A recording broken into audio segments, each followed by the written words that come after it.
Hi everyone, good morning అండి.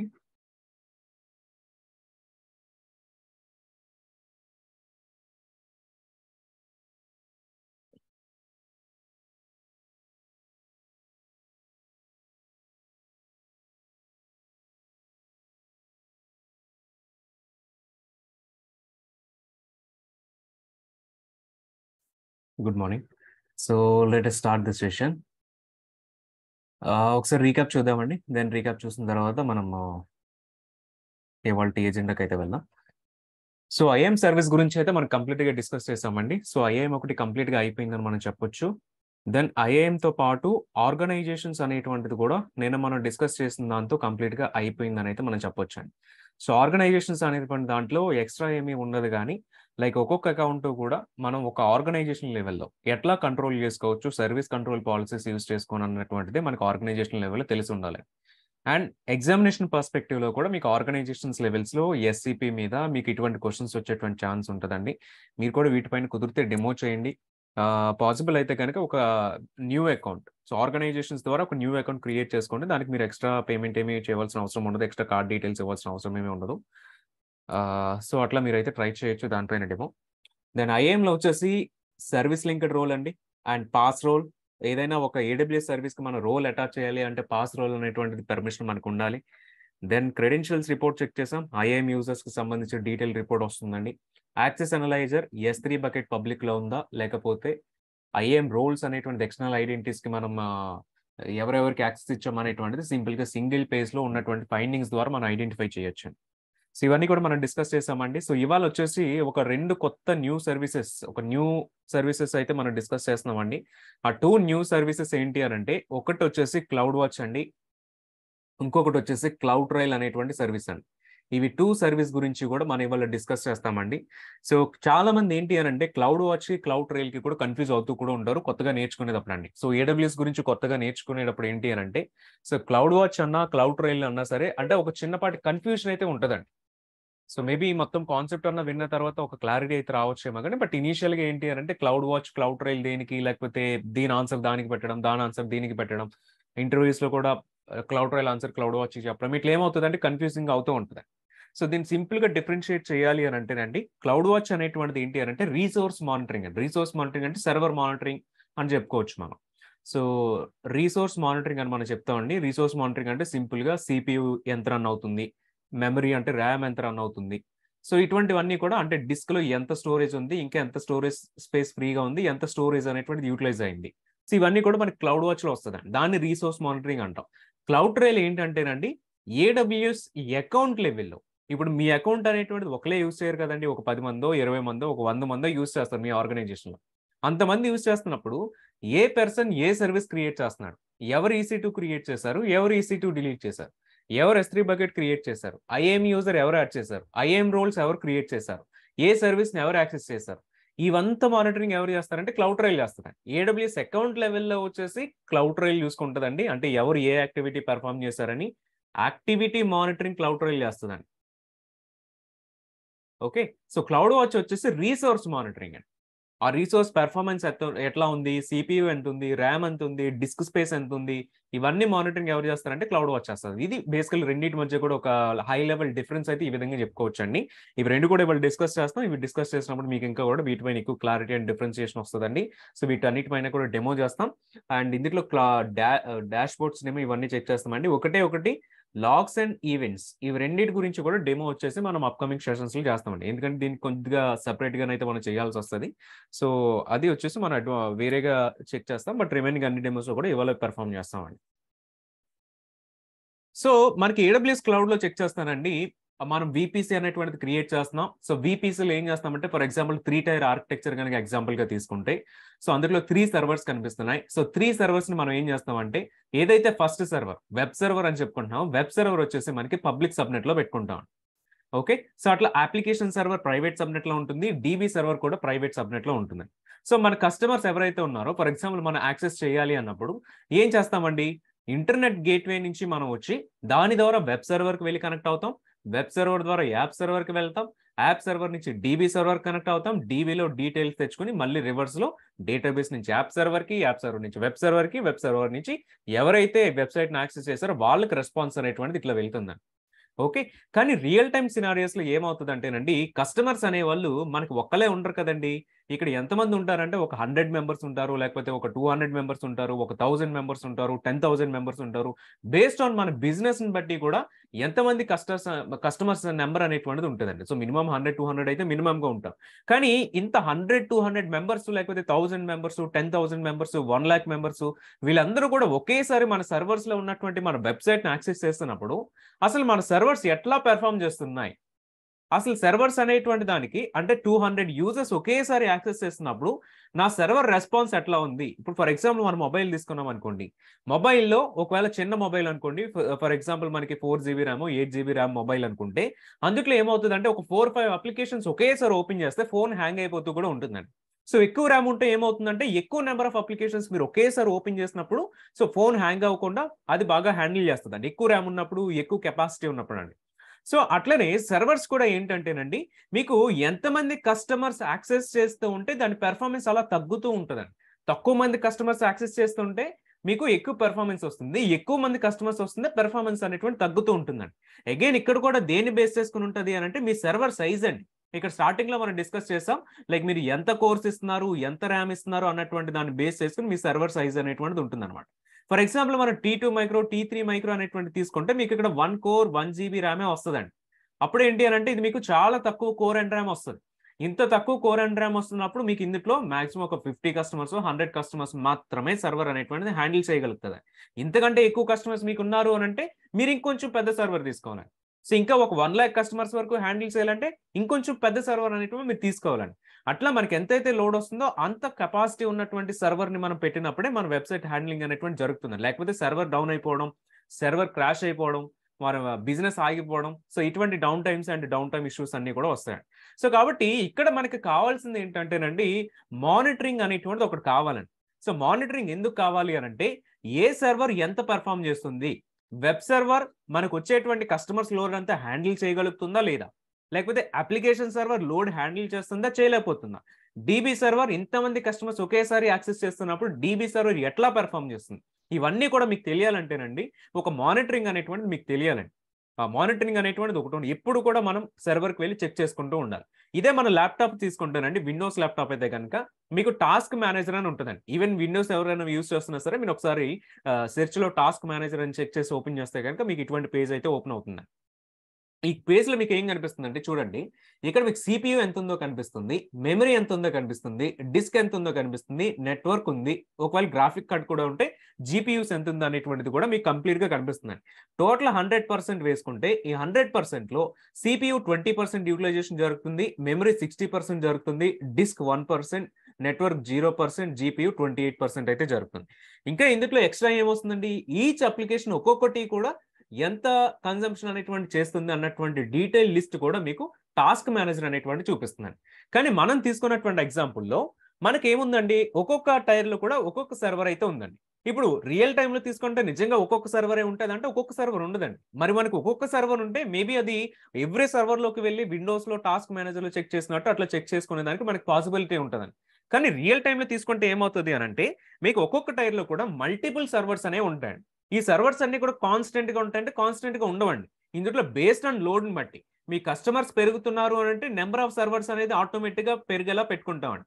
Customers తగ్గుతున్నారు అంటే access చేసేవాళ్ళు తగ్గుతున్నారంటే ఆటోమేటిక్‌గా ఇవన్నీ కూడా డిలీట్ అయిపోతూ ఉంటాయి. ఇవన్నీ ఎవరు మేనేజ్ చేస్తారంటే మనమే.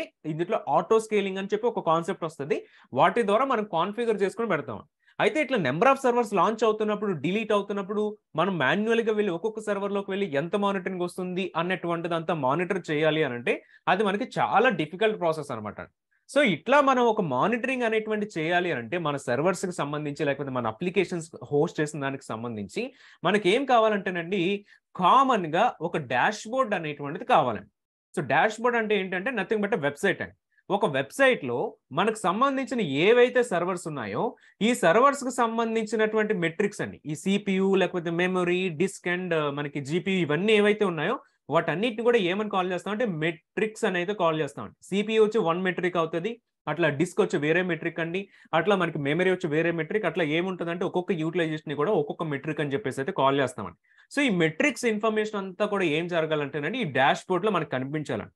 అయితే ఇక్కడ నుంచి డైరెక్ట్ గా వితౌట్ ఇక్కడ నుంచి డేటా సెండ్ చేయకుండా డేటా ఇక్కడికి వచ్చేయాలంటే అట్లా రాదండి. సో డేటా ఎట్లా వస్తుంది అని అంటే మన ఈ సర్వర్స్ నుంచి ఏ సర్వర్ లో ఎంత యూటిలైజేషన్ అవుతుందో అన్నటువంటిది అంతా తీసుకుని మనం దానిని తీసుకువెళ్ళి డాష్ బోర్డ్ లోకి పుష్ చేస్తూ ఉండాలి. అప్పుడు ఏమవుతుందంటే మనం సెపరేట్ గా ఒక వెబ్ పేజ్ ఓపెన్ చేసుకుని ఎవ్రీ సర్వర్ కి లాగిన్ అయిపోయి మనం చెక్ చేయకుండానండి సింపుల్ గా ఈ ఒక్క ప్లేస్ నుంచే మనం మొత్తం ఉన్నటువంటి అన్ని సర్వర్స్ కి కూడా మానిటరింగ్ అయితే చేయొచ్చు. కానీ మరి ఇక్కడ ఉన్నటువంటి డేటా AWS లో ఈ సర్వర్స్ అన్ని ఉన్నాయండి, కానీ వెబ్సైట్ వచ్చేసి మీకు బయట ఉంది. మరి AWS లో ఉన్నటువంటి సర్వర్స్ లో డేటా బయటకి ఎట్లా వస్తుందండి? సో ఎట్లా వస్తుంది అని అంటే మనం ఇక్కడ ఒక సాఫ్ట్వేర్ అనేటువంటిది ఇన్స్టాల్ చేసుకోవాలండి. ఆ సాఫ్ట్వేర్ అనేటువంటిది ఇన్స్టాల్ చేస్తే ఆ సాఫ్ట్వేర్ ఏం చేస్తుంది అని అంటే ఇందులో ఉన్నటువంటి డేటా అంతటిని కూడా మనకి తీసుకొచ్చి ఈ డాష్ బోర్డ్ లోకి అయితే పుష్ చేస్తూ ఉంటుంది. So in terms of cloud watch లో మనం దీన్ని ఏమని కాల్ చేస్తామంటేనండి ఏజెంట్ అని కాల్ చేస్తాం. Agent is also nothing but software అండి, ఇది మనకి వేరేది ఏమీ కాదు. సో సాఫ్ట్వేరే. ఈ సాఫ్ట్వేర్ ఏం చేస్తుంది అని అంటే మనకి ఇందులో ఉన్నటువంటి మెట్రిక్స్ అన్నిటిని కూడా తీసుకొచ్చి ఇక్కడ ఉన్నటువంటి డాష్ బోర్డ్స్ కి అయితే పుష్ చేస్తూ కూడా ఉంటుంది అనమాట. అయితే ఇటువంటి మానిటరింగ్ ని మనకు ప్రొవైడ్ చేసే సర్వీసెస్ ఏంటంటేనండి AWS లో వచ్చేసి మనం దీనిని క్లౌడ్ వాచ్ అనేటువంటి సర్వీస్ ఈ పర్పస్ ని మనకి సాల్వ్ అయితే చేస్తుంది అనమాట. అదే మీరు బయట తీసుకున్నారనుకోండి, AWS బయట కనుక తీసుకుంటే మీకు డేటాడాగ్ అనేటువంటి ఒక సర్వీస్ ఉంటుందండి ఫర్ మానిటరింగ్. ఒకటి డేటాడాగ్ ఉంటుంది, నెక్స్ట్ నాగియోస్ ఉంటుంది. ఇట్లా చూసుకుంటే మీకు చాలా మానిటరింగ్ సర్వీసెస్ ఉంటుంది, గ్రాఫానా అని, లేకపోతే చాలా మానిటరింగ్ సర్వీసెస్ అయితే మనకు వస్తాయండి. AWS స్పెసిఫిక్ గా కనుక మీకు చెక్ చేస్తే క్లౌడ్ వాచ్ అనేటువంటిది మానిటరింగ్ కోసం అయితే మనకి యూజ్ అయ్యేటువంటి ఒక టూల్ అండి. అగైన్ చెప్తున్నారండి, ఓన్లీ రీసోర్స్ మానిటరింగ్. రీసోర్స్ అంటే ఏవైతే సర్వీసెస్ మీరు క్రియేట్ చేస్తున్నారో ఆ సర్వీసెస్ కు సంబంధించిన పెర్ఫార్మెన్స్ అండ్ మెట్రిక్స్ కి సంబంధించిన మానిటరింగ్ అండి. క్లౌడ్ వాచ్ కానీ, డేటాడాగ్ కానీ, నాగియోస్ కానీ, గ్రాఫానా ఇవన్నీ కూడా చేసేది ఏంటి అని అంటే వీటి రిలేటెడ్ మానిటరింగ్. సో ఇక్కడ వచ్చేసి మనం క్లౌడ్ వాచ్ గురించి అయితే డిస్కస్ చేస్తామండి. డెవాప్స్ పార్ట్ లోకి వెళ్ళినప్పుడు మనం అక్కడ నాగియోస్ గురించి డిస్కషన్ కూడా మనం అయితే అక్కడ చేస్తాం. అయితే మీరు ఒకవేళ ఇటువంటి బయట ఉన్నటువంటి టూల్స్ కనుక తీసుకున్నారనుకోండి, డేటాడాగ్ కానీ, నాగియోస్ కానీ, గ్రాఫానా ఇటువంటివన్నీ ఏంటి అంటే AWS టూల్స్ కాదండి, బయట టూల్స్ అన్నమాట. బయట టూల్స్ తీసుకున్నప్పుడు ఏమవుతుంది అని అంటే ఖచ్చితంగా కూడా మీరు ఏజెంట్ అనేటువంటిది ఇన్స్టాల్ చేయాలండి. కానీ AWS సర్వీస్ అనేటువంటి తీసుకున్నారనుకోండి, ఇక్కడ క్లౌడ్ వాచ్ ఉంది. Cloud watch is also part of AWS కదండి. క్లౌడ్ వాచ్ అనేటువంటి బయట సర్వీస్ కాదు. సో కాబట్టి క్లౌడ్ వాచ్ లో ఏంటంటే మీరు ఏజెంట్ అనేటువంటిది అవసరం లేకుండానే మీకు మెట్రిక్స్ అనేటువంటిది క్లౌడ్ వాచ్ అయితే చూపించగలుగుతుంది. అయితే ఇక్కడ అన్ని మెట్రిక్స్ చూపిస్తుంది అంటే అన్ని చూపించలేదండి, కొన్ని మెట్రిక్స్ వరకు చూపిస్తుంది ఏజెంట్ లేకుండా. అవేంటి అని అంటే మన డిఫాల్ట్ మెట్రిక్స్ అని చెప్పేసి అయితే కాల్ చేస్తామండి. ఈ డిఫాల్ట్ మెట్రిక్స్ వరకు మాత్రమే క్లౌడ్ వాచ్ చూపించగలుగుతుంది. ఇక్కడ కూడా మీకు అడ్వాన్స్డ్ మెట్రిక్స్ అనేవి కావాలి అని అంటే ఈ అడ్వాన్స్డ్ మెట్రిక్స్ రావాలి అంటేనండి మీరు ఖచ్చితంగా కూడా ఏజెంట్ అనేటువంటి క్లౌడ్ వాచ్ ఏజెంట్ అనేటువంటి సర్వర్స్ లో మీరు ఇన్స్టాల్ చేయాలి. ఈచ్ సర్వర్ లో కూడా మీరు ఇన్స్టాల్ చేసినప్పుడే క్లౌడ్ వాచ్ రిలేటెడ్ ఏజెంట్ ఏం చేస్తుంది అంటే వీటి రిలేటెడ్ అడ్వాన్స్డ్ మెట్రిక్స్ అన్ని కూడా తీసుకొచ్చి క్లౌడ్ వాచ్ లోకి అయితే పుష్ చేస్తూ ఉంటుంది. అందుకు మనం యాక్చువల్లీ కూడా క్లౌడ్ వాచ్ అనేటువంటిది యూస్ చేస్తూ ఉంటామండి. గుర్తుంచుకోవాలి, ఇక్కడ ఏజెంట్ లేకుండా మెట్రిక్స్ వస్తాయి, ఏజెంట్ ఇన్స్టాల్ చేశాక అడ్వాన్స్డ్ మెట్రిక్స్ అయితే వస్తాయి. ఒకసారి ఎగ్జాక్ట్ గా ఏం మెట్రిక్స్ వస్తాయి, లేకపోతే అడ్వాన్స్డ్ గా ఇన్స్టాల్ చేసినప్పుడు ఏం మెట్రిక్స్ వస్తాయి అనేటువంటిది కూడా మనం చెక్ చేద్దామండి. బట్ దానికంటే ముందు మనం IAM సర్వీస్ లో తీసుకుంటే ఎట్లనైతే సబ్ టాపిక్స్ ఉన్నాయో, లైక్ IAM యూజర్స్ అని, IAM రోల్స్ అని, IAM గ్రూప్స్ అని, పాలసీస్ అని ఎట్లయితే సబ్ టాపిక్స్ ఉన్నాయో సేమ్ క్లౌడ్ వాచ్ లో కూడా మనకి కొన్ని సబ్ టాపిక్స్ అయితే ఉన్నాయి. సో అవేంటి అని అంటే ఫస్ట్ వన్ వచ్చేసి మెట్రిక్స్ అండి. మెట్రిక్స్ ఆల్రెడీ మనం డిస్కస్ చేసిన విధంగా CPU అనేటువంటిది ఒక మెట్రిక్, ర్యామ్ ని మనం మెమరీ అని కూడా కాల్ చేసుకుంటామండి. డిస్క్ అంటే డిస్క్ లో స్టోరేజ్ ఎంత ఉంది అంటే ఒకవేళ మనం ఒక 10 GB డిస్క్ అసైన్ చేస్తే ఈ 10 GB డిస్క్ లో ఎంత GB మనకి యూజ్ అయింది, ఎంత GB మనకి ఫ్రీగా ఉంది అనేటువంటిది మనకు చెప్తూ ఉంటుంది. దెన్ ద నెట్వర్క్ అండి, బ్యాండ్ విడ్త్ అనేటువంటిది ఎంత ఉంది అనేటువంటి చెప్తుంది. సో ఇవన్నీ కూడా మీకు మెట్రిక్స్ లో వచ్చేటువంటి పార్ట్స్ అనమాట. దెన్ మెట్రిక్సే కాకుండా లాగ్స్ అనేటువంటిది కూడా మనకి క్లౌడ్ వాచ్ అనేటువంటి సపోర్ట్ చేస్తుంది. లాగ్స్ అనేటువంటిది ఎందుకండి, ఏ అప్లికేషన్ మీరు రన్ చేస్తున్నా ఆ అప్లికేషన్ కి లాగ్స్ అనేవి వస్తాయి. అంటే అప్లికేషన్ ఎవరు యాక్సెస్ చేస్తున్నారు, అప్లికేషన్ లో ఏమైనా ఎర్రర్స్ వచ్చినాయా, ఏం ఎర్రర్స్ వచ్చాయి అవన్నీ కూడా డెవలపర్ చెక్ చేసుకొని అడ్రస్ ని ఫిక్స్ చేస్తూ ఉండాలి అంటే వాళ్ళకి లాగ్స్ అనేవి వస్తూ ఉంటాయి. సో ఏ అప్లికేషన్ మీరు ఇన్స్టాల్ చేసినా వాటికి లాగ్స్ అనేవి ఉంటాయి. అగైన్ సర్వర్ లో ఉన్నటువంటి ఎవ్రీ లాగ్ ని కూడా మీకు క్లౌడ్ వాచ్ లో పుష్ చేసుకోవాలి అని అంటే అగైన్ మీకు అక్కడ logs related cloud watch agent అయితే ఇన్స్టాల్ చేసుకోవాలన్నమాట. సో ఇక్కడ మీకు అప్లికేషన్ లాగ్స్ పుష్ చేసుకోవచ్చు, డేటాబేస్ లెవెల్ లాగ్స్ కూడా మనం పుష్ చేసుకోవచ్చు అండి. వీటితో పాటు మెట్రిక్స్ లాగ్స్తో పాటు అండి మనకి ఈవెంట్స్ అనేటువంటి ఒక కాన్సెప్ట్ కూడా క్లౌడ్ వాచ్ అయితే సపోర్ట్ చేస్తారు. సో ఈవెంట్స్ అంటే ఏంటి? బయట మీరు చెక్ చేస్తే అవుట్ సైడ్ జస్ట్ మీరు ఆన్లైన్లో ఏం చెక్ చేస్తారంటే మనకి ఈవెంట్ బేస్డ్ ఆర్కిటెక్చర్స్ అని కానీ లేకపోతే లైక్ ఈవెంట్ బేస్డ్ ట్రిగ్గర్స్ అని కానీ ఈవెంట్ బేస్డ్ ఆర్కిటెక్చర్స్ అని కానీ జస్ట్ మీరు చెక్ చేయండి. ఇప్పుడు మనకి ఏముంది అని అంటే ఈవెంట్ బేస్డ్ ఆర్కిటెక్చర్స్ అనేవి చాలా పాపులర్గా అయితే బయట ఉన్నాయండి. ఓకే, సో ఈ ఈవెంట్స్ అంటే ఏంటి బేసికలీ? సో ఈవెంట్స్ అంటే ఏంటంటేనండి, ఫర్ ఎగ్జాంపుల్ మనకి ఎవ్రీడే కూడా మన బిజినెస్ ఏ టైంలో రన్ అవుతుంది అని అంటే 10 AM నుంచి ఓకే 10 AM నుంచి 5 PM వరకు మాత్రమే మన బిజినెస్ అనేటువంటిది రన్ అవుతుంది అనుకుందామండి. సో రన్ అవుతున్నప్పుడు మనం ఒక సర్వర్ అనేటువంటిది లాంచ్ చేసాం అనుకోండి. ఫర్ ఎగ్జాంపుల్ ఒక EC2 అనేటువంటిది లాంచ్ చేసాం. EC2 అనేటువంటిది మన బిజినెస్ ఏమో 10 AM to 5 PM రన్ అవుతుంది, కానీ EC2 ఏమో 24 hours రన్ అవుతుంది. అంటే ఇక్కడ మనకి ఏమవుతుందండి, సో మన సర్వర్ అనవసరంగా వేస్ట్ గా కూడా ఇక్కడ రన్ అవుతుంది అనమాట. సో దీన్ని సేవ్ చేయడానికి మనం ఏం చేయాలి, ఎందుకంటే EC2 అనేటువంటిది అవర్లీ బిల్లింగ్ పడుతుంది అని అయితే మనం డిస్కస్ చేసుకున్నాం. అవర్లీ బిల్లింగ్ పడుతున్నప్పుడు ఇక్కడ చెక్ చేస్తానేమో మీకు 10 to 5 అంటే సమ్ 7 hours 8 hours మీకు ఇక్కడ రన్ అవుతుందండి. సో ఇన్ని అవర్స్ మాత్రమే రన్ అవుతున్నప్పుడు మనం ఎందుకని చెప్పి 24 hours పే చేయాలండి? సో ఇదేదో మనం 10కి మాత్రమే సర్వర్ స్టార్ట్ చేసి 5కి సర్వర్ స్టాప్ చేస్తాం అనుకోండి, ఓన్లీ 8 hours ఛార్జ్ మాత్రమే పడుతుంది కదా. అంటే 16 hours ఛార్జ్ మనకి సేవ్ అవుతుందండి. అంటే 2/3 ఆఫ్ ద కాస్ట్ మనకి సేవ్ అవుతుంది. సో ఇటువంటి సినారియోస్లో మీరు ఏం చేయొచ్చు అని అంటే, ఒక సర్వర్ని మీరు ఆటోమేటిక్గా ఎవ్రీడే మాన్యువల్గా, అంటే ఫస్ట్ మీరు మాన్యువల్గా 10 AM స్టార్ట్ చేయాలి, 5 PMకి సర్వర్ని అయితే మీరు స్టాప్ చేయాలి. కానీ ఇట్లా ఎవ్రీడే స్టార్ట్ చేయాలి స్టాప్ చేయాలంటే మాన్యువల్గా ఇది మీకు చాలా కష్టం. ఒక్కొక్క రోజు మీరు 10 AMకి స్టార్ట్ చేయొచ్చు, ఒక్కొక్క రోజు మీరు 11కి స్టార్ట్ చేయొచ్చు, ఒక్కొక్క రోజు మీరు 12కి స్టార్ట్ చేయొచ్చు. ఎందుకంటే మనకి చాలా పనులు ఉంటాయి, మనం చాలా చేసుకోవాలి కాబట్టి మనం ఎగ్జాక్ట్గా మాన్యువల్ మిస్టేక్స్ అనేవి జరుగుతూ ఉంటాయి కాబట్టి ఆ పర్టికులర్ టైంకి స్టార్ట్ చేస్తామని అయితే ఉండదండి. సో కాబట్టి ఇక్కడ ఒక ఆటోమేషన్ కావాలి. ఆటోమేషన్ అంటే మీకు ఏం కావాలండి, ఎగ్జాక్ట్గా టైం 10 అయింది, 10 AM అయిన వెంటనే మనకు సర్వర్ స్టార్ట్ అవ్వాలండి, 5 PM అవగానే సర్వర్ స్టాప్ అయిపోవాలి. ఇటువంటి ఆటోమేషన్ జరగాలి అని అంటే మీకు టైం బేస్డ్ ట్రిగ్గర్స్ అనేవి కావాలండి. ఇట్లా టైం బేస్డ్ ట్రిగ్గర్స్ మీరు AWS క్లౌడ్లో చేయాలి అని అంటే మీకు క్లౌడ్ వాచ్లో ఈవెంట్స్ అనేవి ఉంటాయన్నమాట. ఈవెంట్స్ అనేవి చేసుకుంటే మీకు ఇట్లా టైం బేస్డ్ ట్రిగ్గర్స్ అయితే అవుతాయండి. దీనికి విండోస్లో చెక్ చేస్తానండి, మీకు టాస్క్ షెడ్యూల్స్ అని ఉంటాయి, మీరు ఆన్లైన్లో కూడా చెక్ చేయొచ్చు. సో టాస్క్ షెడ్యూల్స్ ఏంటంటే ఏదైనా ఒక అప్లికేషన్ కనుక మీరు ఏదైనా ఒక పర్టికులర్ టైంలో ఓపెన్ చేయాలి అనుకుంటే టాస్క్ షెడ్యూలర్లో పెట్టుకుంటారు. లైనక్స్ అయితే కనుక మీరు క్రాన్ జాబ్స్ అనేటువంటి దాంట్లో పెట్టుకుంటారు. సో ఆటోమేటిక్గా ఆ టైం అయినప్పుడు ఆ పర్టికులర్ జాబ్స్ కానీ ఆ పర్టికులర్ ప్రోగ్రామ్స్ కానీ మీకు అక్కడ సర్వర్లోనైతే రన్ అవుతూ ఉంటాయి. అందు గురించి టాస్క్ షెడ్యూలర్ క్రాన్ జాబ్స్ అనేవి యూస్ చేస్తాం. బట్ ఇది క్లౌడ్ పర్స్పెక్టివ్లో కాబట్టి ఇక్కడ మనం క్లౌడ్ వాచ్ ఈవెంట్స్ అనేటువంటిది ఇక్కడ యూస్ చేస్తూ ఉంటాం. ఇది మీకు time based triggers. Time based ట్రిగ్గర్స్తో పాటు ప్యాటర్న్ బేస్డ్ ట్రిగ్గర్స్ కూడా మనకి ఇక్కడ వర్క్ అవుతుంది. సో ప్యాటర్న్ బేస్డ్ ట్రిగ్గర్స్ అంటే రెగ్యులర్ ఎక్స్ప్రెషన్ అండి. మీకు ఇక్కడ లాగ్స్ అనేవి ప్రింట్ అవుతున్నాయండి. లాగ్స్ ప్రింట్ అవుతున్నప్పుడు ఇందులో ఏదైనా ఎర్రర్ వచ్చినా ప్రింట్ అవుతుంది, ఎక్సెప్షన్ వచ్చినా ప్రింట్ అవుతుంది, లేకపోతే ఏదైనా సక్సెస్ అయినా అన్ని కూడా లాగ్సే కాబట్టి సక్సెస్ అయినా ప్రింట్ అవుతుంది. సో ఇవన్నీ ప్రింట్ అవుతున్నప్పుడు ఎప్పుడైతే మీకు ఎర్రర్ అనేటువంటి ఒక లాగ్ వస్తుందో, ఈ ఎర్రర్ అనేటువంటి లాగ్ వచ్చినప్పుడు ఆటోమేటిక్గా మీకు ఒక నోటిఫికేషన్ ట్రిగ్గర్ చేయాలి అన్నా, లేకపోతే మీకు ఏదన్నా ఆటోమేటెడ్ సమ్ యాక్షన్ అనేటువంటి చేయాలి అన్నా, అటువంటిప్పుడు మనం ఇట్లా ప్యాటర్న్ బేస్డ్ ట్రిగ్గర్స్ అయితే యూజ్ చేస్తాం. సో దీనివల్ల ఏంటి అని అంటే మన అప్లికేషన్లో ఎప్పుడైతే ఎర్రర్స్ అనేవి వస్తున్నాయో ఆటోమేటిక్గా మనకు ఒక డెవలపర్స్కి ఏమవుతుంది అంటేనండి ఆటోమేటిక్గా ఒక నోటిఫికేషన్ వెళ్తుంది. సో దట్ ఈ అప్లికేషన్లో ఈ ఎర్రర్ వస్తుంది, దీన్ని ఫిక్స్ చేయాలి అనేటువంటి నోటిఫికేషన్ డెవలపర్కి వెళ్తుంది కాబట్టి వాళ్ళ అప్లికేషన్ డెవలప్ చేసి అయితే ఫిక్స్ చేస్తారు. సో ఇందులో మనకి బేసికలీ క్లౌడ్ వాచ్లో ఉన్నటువంటి అన్ని కూడా చెక్ చేస్తారండి. మోస్ట్ కామన్గా యూజ్ చేసేటువంటివి డే టు డే లైఫ్లో, రియల్ లైఫ్లో, రియల్ టైంలో ఎక్కువగా యూజ్ చేసేవి మెట్రిక్స్ ఒకటి, లాగ్స్ ఒకటి, ఈవెంట్స్ ఒకటి. ఇవి 3 కూడా యూజ్ చేస్తాం. ఇవి 3తో పాటు అలారమ్స్ అనేటువంటిది కూడా మనం ఎక్కువగా కూడా యూజ్ చేస్తాం. సో అలారం అంటే ఏంటి? ఫర్ ఎగ్జాంపుల్ ఇక్కడ CPU ఉంది, ర్యామ్ ఉంది, డిస్క్ ఉంది, నెట్వర్క్ ఉందండి. మరి ఇక్కడ మీరు ఎవ్రీ టైమ్ కూడా CPU యూటిలైజేషన్ 80 ఉందా, లేకపోతే 90% వచ్చిందా, 100% వచ్చిందా, ఇవన్నీ కూడా కూర్చుని మానిటరింగ్ చేసుకోవాలి అంటే ఎవరికైనా కష్టమేనండి. సో ఎప్పుడు కూడా ఒక 8 hours 24 hours అలా కూర్చుని ఆ డాష్ బోర్డ్ వైపు చూసుకుంటూ ఏ సర్వర్ ఎంత మానిటరింగ్ వచ్చింది అంటే ఎంత యూటిలైజేషన్ చేసింది ఇవన్నీ మానిటరింగ్ చేసుకుంటూ కూర్చోవాలంటే ఎవరికి అయ్యే పని కాదండి. సో ఇక్కడ ఏమవుతుంది అని అంటే ఫర్ ఎగ్జాంపుల్ CPU అనేటువంటి తీసుకుంటే so 80% of the CPU utilization cross చేసినప్పుడు మాత్రమే నాకు ఒక నోటిఫికేషన్ ఆటోమేటిక్ ఈమెయిల్ అండి, ఆటోమేటిక్ ఈమెయిల్ కానీ ఆటోమేటిక్ SMS కానీ సెండ్ అయ్యేలాగా మనం ఇక్కడ కాన్ఫిగర్ చేసుకోవచ్చు. ఎట్లా కాన్ఫిగర్ చేసుకోవాలంటే అది యూజింగ్ అలారమ్స్ అనేటువంటి ద్వారా మనం కాన్ఫిగర్ చేసుకుంటాం. ఇవేం చేస్తాయంటే మెట్రిక్స్ జస్ట్ ఇవి మానిటర్ చేసి వాల్యూస్ ఉంచుకుంటాయి. కానీ ఏదైనా ఒక పర్టికులర్ వాల్యూ అవుట్ ఆఫ్ 100%లో సో 30%, 40%, 80%, 90%, ఏ పర్సెంటేజ్ దాటినప్పుడు మీకు ఇమీడియట్ నోటిఫికేషన్ రావాలి అన్నటువంటిది మీరు ఇక్కడ ఇమీడియట్ గా షెడ్యూల్ చేసుకోవచ్చు. సో అవి షెడ్యూల్ చేయాలంటే మనకి అలారమ్స్ అనేటువంటి కాన్సెప్ట్ యూస్ చేస్తాం.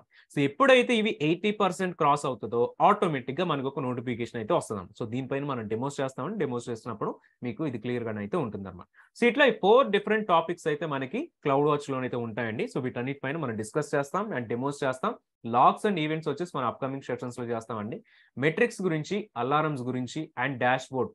సో డాష్ బోర్డ్ అన్ని కలిపి ఒకే చోట ఎట్లా చూసుకోవాలి అనేటువంటిది కూడా మనం ఇవాళ డెమోస్ లోనైతే చెక్ చేస్తాం. సో ఫస్ట్ వచ్చేసి క్లౌడ్ వాచ్ మెట్రిక్స్ గురించి డిస్కస్ చేద్దామండి. సో క్లౌడ్ వాచ్ మెట్రిక్స్ అంటే ఆల్రెడీ మనం చూసిన విధంగా CPU, ర్యామ్ నే మెమరీ అని కూడా కాల్ చేస్తామండి. ర్యాండమ్ యాక్సెస్ మెమరీ కాబట్టి సో జస్ట్ ఇది మెమరీ అని కూడా మనం కాల్ చేస్తాం. సో నెక్స్ట్ వచ్చేసి డిస్క్ స్టోరేజ్ అండి. స్టోరేజ్ అంటే ఎంత జీబీ మీరు ఇచ్చారు, ఆ ఇచ్చిన జీబీలో ఎంత జీబీ యూజ్ అయింది, ఎంత జీబీ మీకు ఫ్రీగా ఉంది. IOPS అంటే ఇన్పుట్ అవుట్పుట్ పెర్ సెకండ్ అండి. సో నెట్వర్క్ IOPS అండి. ఇది మీకు నెట్వర్క్ బ్యాండ్విడ్త్ మీకు మానిటర్ చేస్తూ ఉంటుందండి. అండ్ IOPS వచ్చేసి మీకు డిస్క్ IOPS అని, నెట్వర్క్ IOPS అని రెండు కూడా ఉంటాయి. అండ్ డిస్క్ లో కూడా మీకు ఎన్ని రీడ్స్ జరుగుతున్నాయి, లేకపోతే ఎన్ని రైట్స్ జరుగుతున్నాయి, ఇవన్నీ కూడా మీకు ఈ IOPS లోనైతే వస్తుంది అనమాట. సో అట్లా మనకి మెట్రిక్స్ అనేటువంటిది అయితే ఉపయోగపడుతుందండి. సో ఈ మెట్రిక్స్ అన్ని కూడా మనం చూసుకుంటే టోటల్ గా క్లౌడ్ వాచ్ లో వచ్చేసి 2 డిఫరెంట్ టైప్స్ ఆఫ్ మెట్రిక్స్ ఉన్నాయి. సో ఒకటి ఏంటి అంటే డిఫాల్ట్ మెట్రిక్స్, సెకండ్ వన్ ఏంటంటే కస్టమ్ మెట్రిక్స్ అండి. ఈవెన్ ఈ టెర్మినాలజీస్ మనం కాల్ చేస్తూ ఉంటాం, అందుకని సేమ్ టెర్మినాలజీస్ నేను యాడ్ చేస్తున్నాను. డిఫాల్ట్ మెట్రిక్స్ అంటే మీకు CPU అండ్ IOPS మాత్రమే వస్తాయండి. CPU వస్తుంది, నెట్వర్క్ IOPS మాత్రమే వస్తుంది.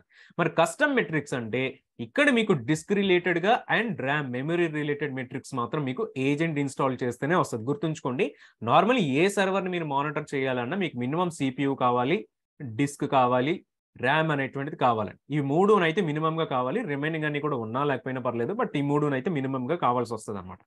అయితే ఇందులో డిఫాల్ట్ మెట్రిక్ లో మీకు వచ్చేది ఏంటంటే CPU ఒక్కటే వస్తుందండి. మీకు డిస్క్ మానిటరింగ్ కావాలి, మెమరీ మానిటరింగ్ కావాలి అంటే మీరు ఖచ్చితంగా కూడా కస్టమ్ ఏజెంట్ ఇన్స్టాల్ చేసుకోవాలి, లేకపోతే ఇవి రావండి. రియల్ టైంలో ఎగ్జామినేషన్ పర్స్పెక్టివ్ లో, ఇంటర్వ్యూ పర్స్పెక్టివ్ లో కూడా మీరు ఈ పాయింట్స్ అయితే గుర్తుంచుకోవాలన్నమాట.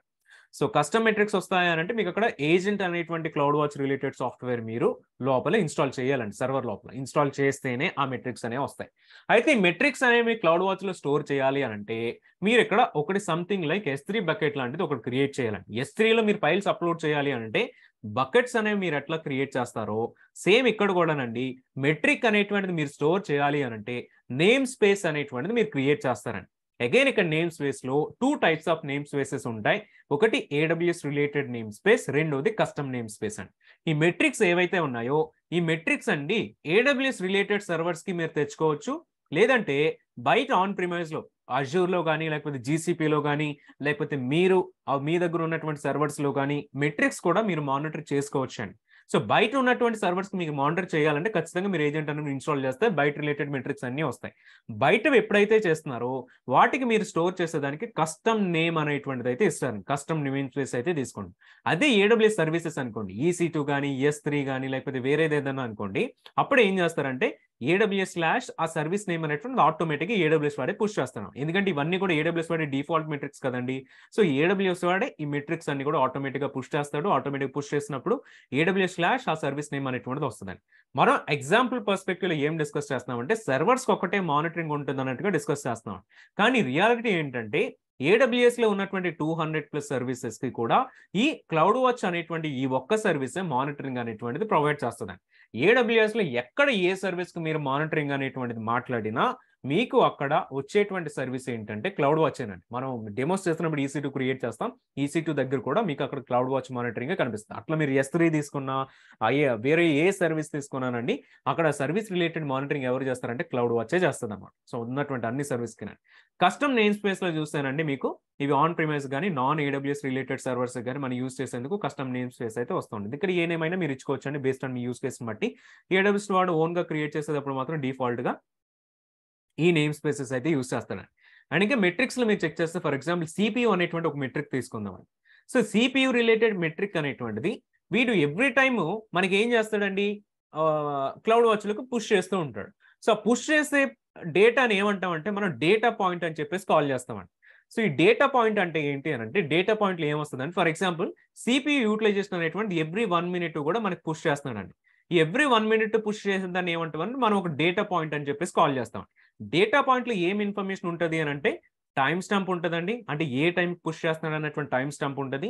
అండ్ ఆ పర్టిక్యులర్ టైంలో సిపియు యూటిలైజేషన్ ఎంతుంది అన్నటువంటి వాల్యూ అనేటువంటిది కూడా మనకి ఇక్కడ పుష్ చేస్తాడు. ఇవి 2 కూడా ఎవ్రీ 1 మినిట్ పుష్ చేసినప్పుడు ఇవి 2 వాల్యూస్ కూడా పుష్ చేస్తాడండి. ఈ 2 వాల్యూస్‌ని కలిపి మనం డేటా పాయింట్ అని చెప్పేసి అయితే కాల్ చేస్తాం. సో ఏ టైమ్ స్టాంప్‌లో ఎగ్జాక్ట్‌గా ఈ డేటా వస్తుంది. ఆ డేటా ఎంత? ఇదంతా కూడా వస్తుందన్నమాట. సో ఇక్కడ ఏ టైంలో వస్తుంది అన్నటువంటి దాన్ని ఏమంటామంటే మనం టైమ్ స్టాంప్ అని కాల్ చేస్తాం. అండ్ గ్రాన్యులారిటీ అని చెప్పేసి కూడా మనం కాల్ చేస్తాం. So time stamp and granularity ఏంటంటే ఎంత టైం ఎంత ఫ్రీక్వెన్సీలో మనకి డేటాని పుష్ చేస్తున్నారు. సో ఇట్లా ఎంత ఫ్రీక్వెన్సీలో పుష్ చేస్తారు అనేటువంటి దానికండి మనకి 2 టైప్స్ ఆఫ్ మానిటరింగ్ ఏడబ్ల్యూఎస్ వాడు ప్రొవైడ్ చేస్తున్నారు. So default monitoring, detailed monitoring. So default monitoring అంటే ఏంటంటే ఎవ్రీ 5 మినిట్స్ మాత్రమే పుష్ చేస్తుందండి. ఓకే, డీటెయిల్డ్ మానిటరింగ్ అంటే ఏంటి అని అంటే ఎవ్రీ 1 మినిట్ పుష్ చేస్తుందండి. సో ఇట్లా 60 మినిట్స్ లో తీసుకుంటేనండి 60/5 కనుక చేస్తే మీకు సో మనకి ఎంత వస్తుందండి, లైక్ 12 టైమ్స్ అయితే 12 డేటా పాయింట్స్ అయితే వస్తాయి. కానీ ఎవ్రీ 1 మినిట్ పుష్ చేయాలంటేనండి 60/1 చేస్తే 60 డేటా పాయింట్స్ మీకు వస్తాయండి.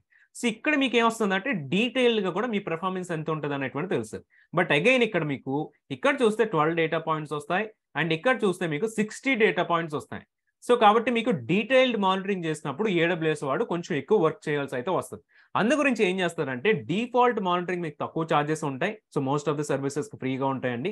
కానీ డీటెయిల్డ్ మానిటరింగ్ వచ్చేసరికి మీకు ఎక్స్ట్రా చార్జెస్ అయితే ఉంటాయి. ఎందుకంటే వీటి మరి ఎక్స్ట్రా డేటా పాయింట్స్ పుష్ చేస్తున్నాడు కాబట్టి వీటి గురించి ఏంటంటే ఎక్స్ట్రా చార్జెస్ అయితే ఉంటాయి.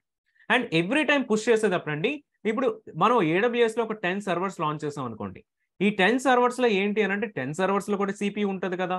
మరి ఇప్పుడు నేను ఒక 10 సర్వర్స్ సంబంధించిన సిపియు డేటా నేను పబ్లిష్ చేస్తున్నప్పుడు ఏ సర్వర్ లో సిపియు పెరిగింది, ఏ సర్వర్ లో సిపియు తగ్గింది అనేటువంటి నాకు ఎట్లా తెలుస్తుందండి? ఆ సర్వర్ నేమో, సర్వర్ ఐడినో, ఇన్స్టెన్స్ ఐడినో ఏదో ఒక ఐడెంటిఫైర్ ఉంటేనే కదా ఏ సర్వర్ లో సిపియు పెరిగింది, ఏ సర్వర్ లో సిపియు తగ్గింది అనేటువంటి నాకు తెలిసేది. సో ఆ ఇన్ఫర్మేషన్ మనకు కావాలి అని అంటే సో దానిని మనం ఎందుట్లో పుష్ చేస్తామంటేనండి డైమెన్షన్ అనేటువంటి దాంట్లో పుష్ చేస్తామండి. సో డైమెన్షన్ లో మనకి ఏమొస్తుంది అని అంటే డిఫరెంట్ సర్వర్స్ ఉన్నప్పుడు ఆ డిఫరెంట్ సర్వర్స్ కి సంబంధించినటువంటి ఈచ్ డైమెన్షన్ కనుక మనం చెక్ చేస్తే ఇన్స్టెన్స్ ఐడి అనేటువంటిది వస్తుంది. సో ఇన్స్టెన్స్ ఐడి కూడా ప్రింట్ అవుతుంది కాబట్టి మనం క్లౌడ్ వాచ్ లో చెక్ చేస్తున్నప్పుడు ఏ ఇన్స్టెన్స్ ఐడికి మనకు లాగ్ వస్తుంది, ఏ ఇన్స్టెన్స్ ఐడికి సిపియు పెరిగింది, ఏ ఇన్స్టెన్స్ ఐడికి మనకు డిస్క్ పెరిగింది, ఈ డీటెయిల్స్ అన్ని కూడా మనకి క్లౌడ్ వాచ్ లోనైతే తెలుస్తుంది అనమాట. సో అట్లా డైమెన్షన్స్ అనేవి వస్తాయి. సో చూస్తే మనకి మెట్రిక్స్ లోనే డేటా పాయింట్స్ వస్తాయండి, డైమెన్షన్స్ వస్తాయి, నేమ్ స్పేస్ అనేటువంటిది కూడా వస్తుంది. సో నేమ్ స్పేస్ వచ్చేసి AWS/EC2 డిఫాల్ట్ అయితే కస్టమ్ అయితే మనం పెట్టుకున్న నేమ్ వస్తుంది. డేటా పాయింట్ అంటే ఏ టైంలో ప్రింట్ అవుతుంది, ఆ టైంలో దానికి ఉన్నటువంటి వాల్యూ ఎంత. డైమెన్షన్ అంటే ఏ సర్వర్ రిలేటెడ్ డేటా పబ్లిష్ చేస్తుంది అనేటువంటి డేటాని మనం డైమెన్షన్ అని చెప్పేసి అయితే కాల్ చేస్తాం అనమాట. సో ప్రోగ్రామెటిక్ గా కానీ CLI గా చూసినప్పుడు కానీ మీరు ఈ టైప్ ఆఫ్ వాల్యూస్ మీరు ఫెచ్ చేయాలన్నప్పుడు డైమెన్షన్ అనేటువంటిది మీకు యూజ్ అవుతుంది అనమాట. సో డైమెన్షన్ కానీ డేటా పాయింట్స్ కానీ సో అందు గురించి వీటి గురించి నేను ఇక్కడ యాడ్ చేస్తున్నానండి. సో ఓకే, సిపియు అనేటువంటిది తీసుకున్నామండి. ఇప్పుడు సిపియు అనేటువంటిది సమ్ 80% క్రాస్ అయినప్పుడు నాకు ఆటోమేటిక్ గా కూడా సమ్ నోటిఫికేషన్ అయితే రావాలి. సో దీని గురించి ఏం చేస్తామంటే మనకి హెల్ప్ అయ్యేటువంటిది అలారమ్స్ అనేటువంటి కాన్సెప్ట్ ఒకటి ఉంది.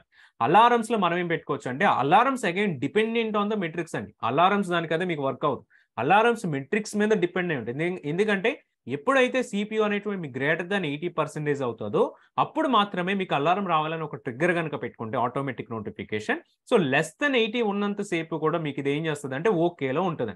అంటే మీకు ఇక్కడ ఏం జరగట్లేదు, ఓకేలో ఉంది, లెస్ దెన్ 80లో ఉన్నాం. ఎప్పుడైతే గ్రేటర్ దెన్ 80 అవుతుందో అప్పుడు మాత్రం మీకు రెడ్ కలర్ లోకి వస్తుంది అండ్ ఇమీడియట్ గా మీకు నోటిఫికేషన్ అనేటువంటిది కూడా ఇక్కడైతే మీకు సెండ్ చేస్తుంది అన్నమాట. సో ఇట్లా మీకు మనకి మెట్రిక్స్ లో ఇవన్నీ కూడా మనం చెక్ చేస్తామండి. డాష్ బోర్డ్స్ గురించి, మెట్రిక్స్ గురించి, అలారమ్స్ గురించి ఇవన్నీ చెక్ చేస్తాం EC2 తీసుకొని. సో ఇది మనకి క్లౌడ్ వాచ్ కి సంబంధించిన డీటెయిల్స్ అండి. ఏదైనా క్వెరీస్ ఉంటే మీరు చాట్ లో యాడ్ చేయండి. I'm seeing some questions they.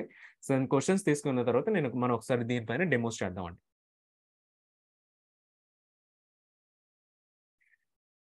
Wear all these logs are stored, ఇవన్నీ కూడా క్లౌడ్ వాచ్ సర్వీస్ లో స్టోర్ అవుతాయండి లాక్స్ అన్ని కూడా. సో ఎన్ని డేస్ వరకు స్టోర్ అవుతాయి అనేటువంటిది మీరు కాన్ఫిగర్ చేసుకోవచ్చు అండి. 1 డే స్టోర్ అవ్వాలా, 2 డేస్ స్టోర్ అవ్వాలా, 10 డేస్, 1 మంత్, 1 ఇయర్, ఇవన్నీ కూడా మనం క్లౌడ్ వాచ్ నుంచి కూడా మనం కాన్ఫిగర్ చేసుకోవచ్చు. మనం చేసిన కాన్ఫిగరేషన్ బట్టి AWS వాడు ఆటోమేటిక్ డిలీట్ చేయడం వంటివి చేస్తూ ఉంటాడండి. So how to install cloud watch agent I already told upcoming sessions లో ఉంటుందని చెప్పేసి. It means when we're using custom agent it won't store in S3. S3 ఎందుకు వచ్చింది? Cloud watch monitor application logs కూడా పుష్ చేసుకోవచ్చు, but using the custom agent అండి.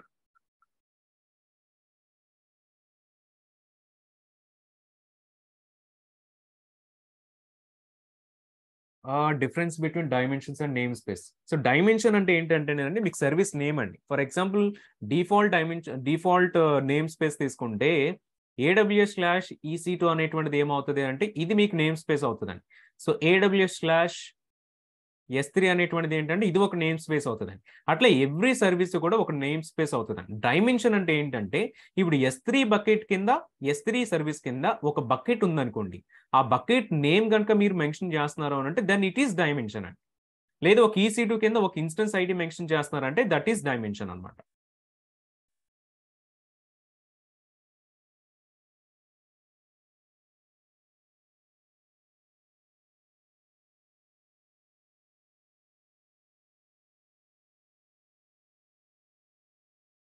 Logging increase చేసినప్పుడు EC2 cost పెరగదండి. EC2లో logging enable చేసినప్పుడు.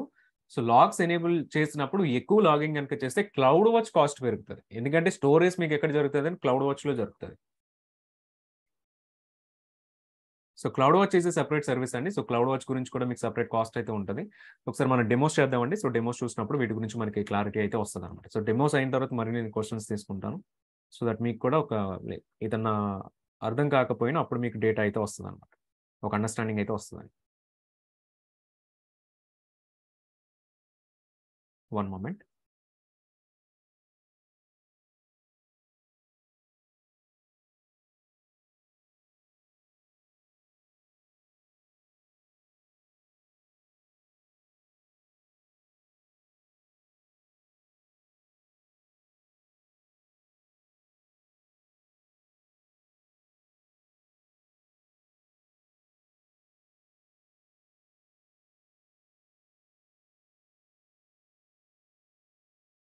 సో ప్రెజెంట్ వచ్చేసి నేను AWS కన్సోల్‌లో ఉన్నానండి. అండ్ ముంబై రీజియన్‌లో ఉన్నాను.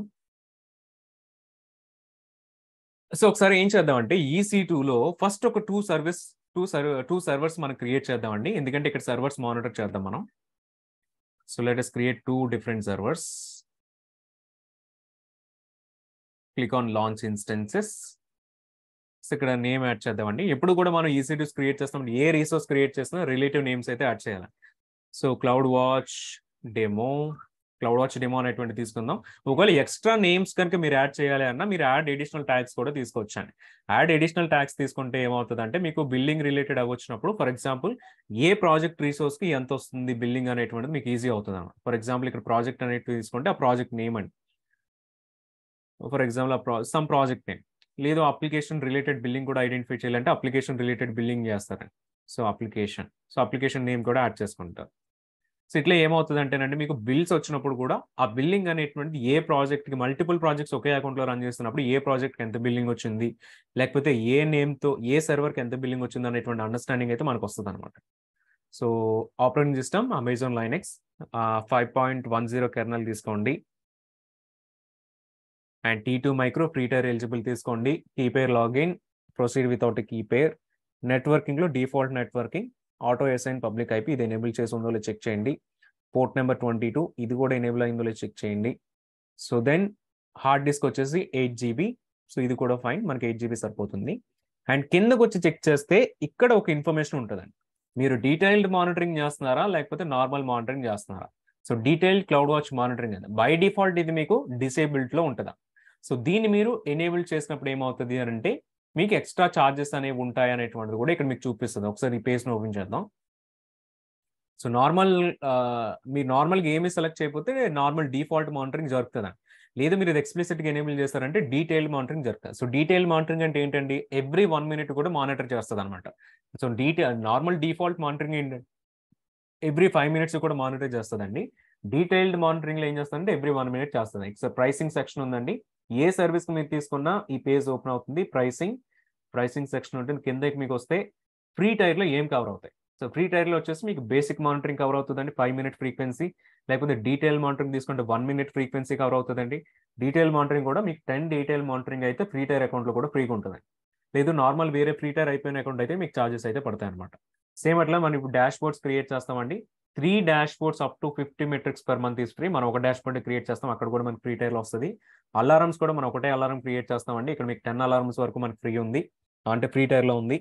సో లాగ్స్ అండ్ ఈవెంట్స్ గురించి మనం తర్వాత చెక్ చేస్తాం. పెయిడ్ టైర్లో వచ్చేసరికి మీకు ముంబై రీజన్ చూస్ చేసుకుందాం. లాగ్స్కి వచ్చేసండి మీకు ఇక్కడ ఉన్నటువంటి ఛార్జెస్ అయితే పడతాయి. పర్ జీబీ ఎంత జీబీ అయితే స్టోర్ చేస్తున్నారో ఆ జీబీకి ఇంత డేటా, ఇంత ఛార్జెస్ అయితే పడతాయి. మెట్రిక్స్లో చెక్ చేస్తే మెట్రిక్స్కి సెపరేట్ ఛార్జెస్ ఉంటాయి. సేమ్ అట్లా మీకు పైన ఉన్నటువంటి డాష్ బోర్డ్స్కి సెపరేట్ ఛార్జెస్, అలారంకి సెపరేట్ ఛార్జెస్, వీటన్నిటికీ సెపరేట్ ఛార్జెస్ ఉంటాయి ఒకవేళ మీరు ఫ్రీ టైర్ అకౌంట్ కాకపోతే. సో ఒక ప్రాజెక్ట్ మీరు ఎస్టిమేషన్ చేస్తున్నారంటే ఇవన్నీ కూడా మీరు కన్సిడర్ చేసుకోవాల్సి వస్తుందండి. So this is about the pricing, right. So ఇక్కడైతే ప్రెసెంట్ అయితే డీటెయిల్ మానిటరింగ్ నేను ఎనేబుల్ చేస్తానండి, ఎందుకంటే మనం 5 డెమోస్ చేస్తున్నాం కాబట్టి ఫాస్ట్గా అవ్వాలి. సో మనకి 5 minute టైం మనం వెయిట్ చేయాలంటే అంత చాలా ఎక్కువ టైం అయితే తీసుకుంటుంది. సో దట్ ఇది ఎనేబుల్ చేస్తానండి. ఇక్కడ 1 సర్వర్ బదులు 2 సర్వర్స్ తీసుకుందాం. సో 2 ఇన్స్టెన్సెస్ లాంచ్ అవుతాయి. Launch instance.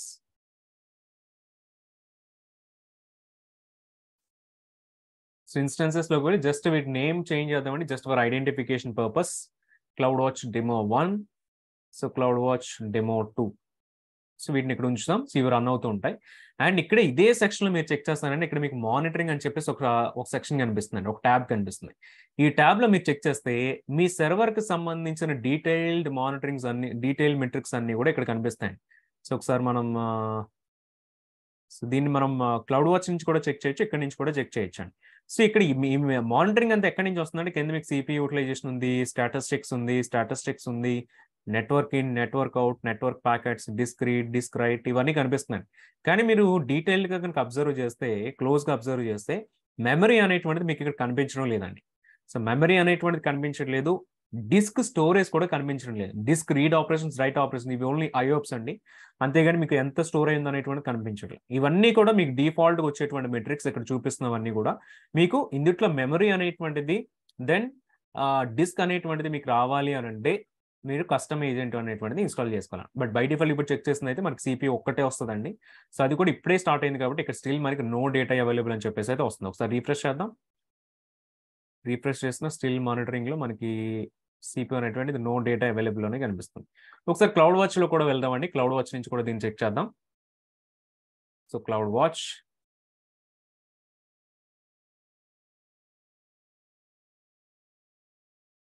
సో క్లౌడ్ వాచ్లో చెక్ చేస్తే లెఫ్ట్ సైడ్ మనకి మెట్రిక్స్ అనేవి కనిపిస్తున్నాయి. మెట్రిక్స్ సెక్షన్లో ఆల్ మెట్రిక్స్ తీసుకుందాం. ఆల్ మెట్రిక్స్లోనండి మీకు ఇక్కడ రీజన్ చూస్ చేసుకోండి, ముంబై రీజియన్. ఇది కూడా మనకి రీజనల్ బేస్డ్ సర్వీసే, బట్ అగైన్ రీజన్స్ కూడా మనం చూస్ చేసుకోవచ్చు. సో ముంబై రీజియన్ ఉందండి. ముంబై రీజియన్లో నా అకౌంట్లో ప్రెసెంట్ ఉన్నటువంటి మెట్రిక్స్ ఏంటంటే 851 మెట్రిక్స్ అండి. ఎందుకంటే నేను ఇది ఆల్రెడీ డిఫరెంట్ సర్వీసెస్ అన్ని యూస్ చేస్తున్నాను కాబట్టి అన్ని సర్వీసెస్కి సంబంధించిన మెట్రిక్స్ నా అకౌంట్లో ఉన్నాయి. మీకు ఇదే ఫ్రీ టైర్ అకౌంట్ కొత్తగా క్రియేట్ చేసిన అకౌంట్ అనుకోండి, మీకు ఇన్ని మెట్రిక్స్ మీకు కనపడవండి. మెట్రిక్స్ ఎప్పుడు వస్తాయంటే మీరు ఆ సర్వీస్ని యూస్ చేయడం స్టార్ట్ చేసిన తర్వాత మాత్రమే ఆ రిలేటెడ్ మెట్రిక్స్ అనేవి మీకు కనిపిస్తాయి. మనం ఇప్పుడు దాకా యూస్ చేసింది ఏంటంటే S3, IAM లేకపోతే EC2 ఇవే యూస్ చేస్తూ వచ్చామండి. VPC ఇవన్నీ యూస్ చేస్తూ వచ్చాం. సో కాబట్టి మీకు ఏం కనిపిస్తుంది అంటే చాలా తక్కువ నెంబర్ ఆఫ్ మెట్రిక్స్ అయితే కనిపిస్తాయండి. లేదు అసలు ఇప్పుడు దాకా మీరు EC2 లాంచ్ చేయలేదంటే EC2 అనేటువంటిది కూడా మీకు ఇక్కడ కనిపించదండి. సో చూస్తే మీకు కింద 2 టైప్స్ ఆఫ్ నేమ్ స్పేసెస్ కనిపిస్తున్నాయండి. Custom name space, AWS name space. మీరు ఏజెంట్ రిలేటెడ్ ఇన్స్టాల్ చేస్తే CW ఏజెంట్ అని మెట్రిక్స్ కనిపిస్తాయండి. మనం ఇప్పుడు ఇది చేయలేదు కాబట్టి మనం AWS నేమ్ స్పేస్ అంటే డిఫాల్ట్ మెట్రిక్స్కే వెళ్తామండి. సో డిఫాల్ట్ మెట్రిక్స్లో చెక్ చేస్తే డిఫరెంట్ సర్వీసెస్కి సంబంధించిన మెట్రిక్స్ అన్ని కూడా ఇక్కడ కనిపిస్తున్నాయి. సో చూస్తే మనకి EC2 అనేటువంటిది కూడా ఉంది. ఇందులోకి వెళ్దాం. EC2లో చెక్ చేస్తే పర్ ఇన్స్టెన్స్ మెట్రిక్స్ వస్తున్నాయి. అగైన్ పర్ ఇన్స్టెన్స్ మెట్రిక్స్ లో మనకి బేస్డ్ ఆన్ ఇన్స్టెన్స్ ఐడిని బట్టి మెట్రిక్స్ వస్తున్నాయి. సో ఇదే మనకి డైమెన్షన్ అంటే instance ID is nothing but dimension అండి.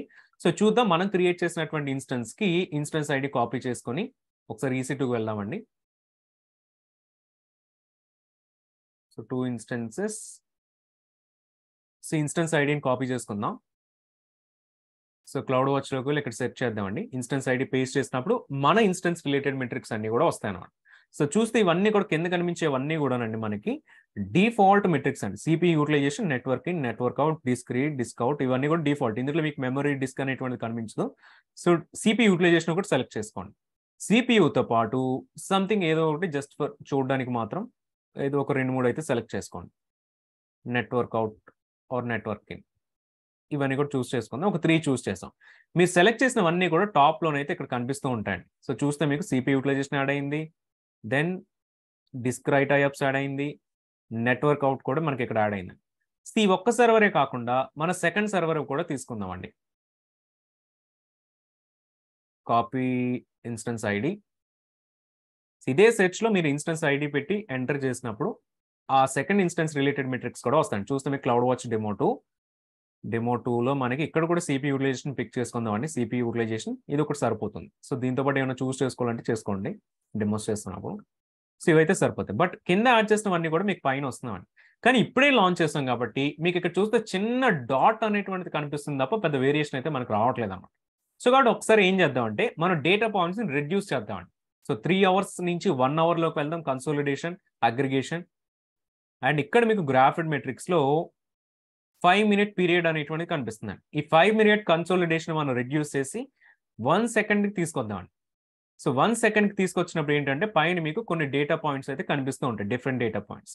అగైన్ ఇక్కడ లైన్ తీసుకుంటున్నాం కాబట్టి లైన్‌లో పెద్ద కనిపించడం లేదు గానీ లైన్ నుంచి స్టాక్డ్ ఏరియాకి వెళ్దామండి. స్టాక్డ్ ఏరియా అంటే మనకి ఒక గ్రాఫ్ లాంటిదైతే ఒకటి క్రియేట్ అవుతదండి. సో, ఇవన్నీ ఒకసారి యావరేజ్ కాదు, మల్టిపుల్ కాదు, 1 సెకండ్. యాహ్! సో, పైన ఇక్కడ 1 సెకండ్ సెలెక్ట్ చేసుకుంటే అన్నీ కూడా మీకు సేమ్ 1 సెకండ్, 1 సెకండ్ అయితే వస్తాయి. సో, ఇక్కడ చెక్ చేస్తే మీకు సమ్ గ్రాఫ్ అయితే కనిపిస్తుందండి. సో, చూస్తే మీకు ఇన్స్టెన్స్ లాంచ్ చేసినప్పుడేమో మనకి ఎంత పర్సెంటేజ్ వచ్చిందండి? సో, అరౌండ్ 0.33 అనేటువంటి పర్సెంటేజ్ అయితే వచ్చింది. సో, అక్కడి నుంచి కూడా మనకి ఇది రెడ్యూస్ అయింది. ఒకసారి సిపి యూటిలైజేషన్ ఒకటి పికప్ చేసుకుందాం. 1 సెకండ్. ఓకే. స్టాక్డ్ ఏరియా తీసేసి ఇంకా డీటెయిల్‌గా కావాలంటే మనం నంబర్ అనేటువంటిది పెట్టుకుంటే మనకి ఇంకా డీటెయిల్‌గానైతే వస్తుందండి. Yeah! So, current CPU utilization ఎంత అంటే మీకు 0.17 ఉంది. సెకండ్ సర్వర్ కూడా 0.17 ఉందండి.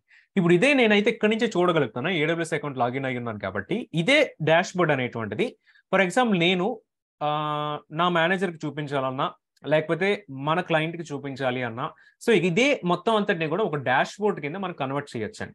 ఎట్లా కన్వర్ట్ చేయొచ్చంటే మనకి ఇక్కడ యాక్షన్స్‌లో యాడ్ టు డాష్‌బోర్డ్ అనేటువంటిది అయితే ఉందండి. So, click on add to dashboard. So, dashboard name, new dashboard.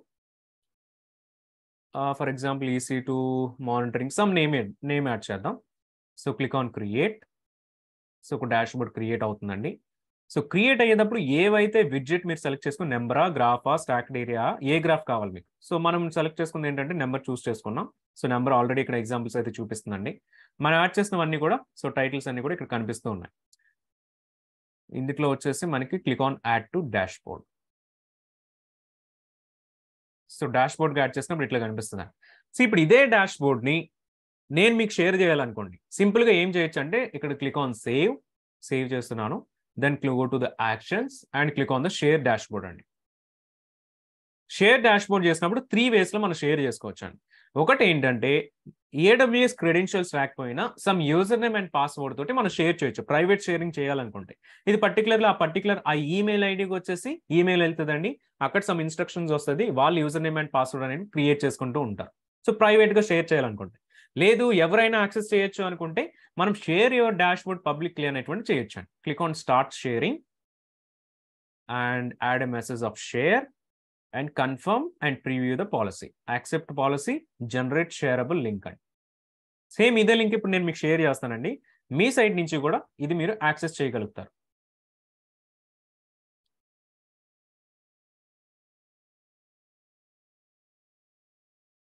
So, every 10 seconds refresh పెట్టుకుందాం. And replay dashboard, settings, period, link charts okay. Copy link. Copy లింక్‌లో ఇక్కడ పెట్టి నేను యూఆర్ఎల్ ఓపెన్ చేశాననుకోండి. So, నాకు డాష్‌బోర్డ్ అనేటువంటి డైరెక్ట్‌గా కూడా కనిపిస్తది. సేమ్ ఇదే నేను చార్ట్‌లో కూడా యాడ్ చేస్తున్నాను. మీ సైడ్ నుంచి కూడా ఒకసారి మీరు కూడా యాక్సెస్ చేసేదానికి ట్రై చేయండి. సో, మీకు కూడా సేమ్ యూఆర్ఎల్ అనేటువంటిది కనిపిస్తూ ఉంటదండి.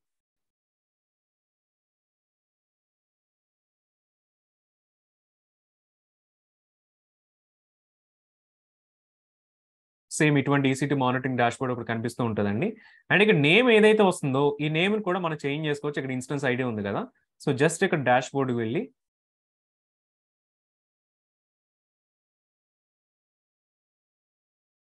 అండ్ ఇక్కడ మనకి ఎడిట్ చేసుకునే ఆప్షన్ వస్తది. For example let's wait.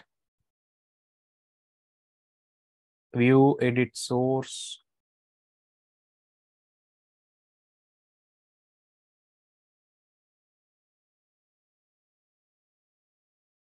So ఒకసారి మీ డాష్ బోర్డ్ కనుక మీ సైడ్ నుంచి కూడా వస్తే ఒకసారి జస్ట్ చార్ట్లో కన్ఫర్మ్ చేయండి.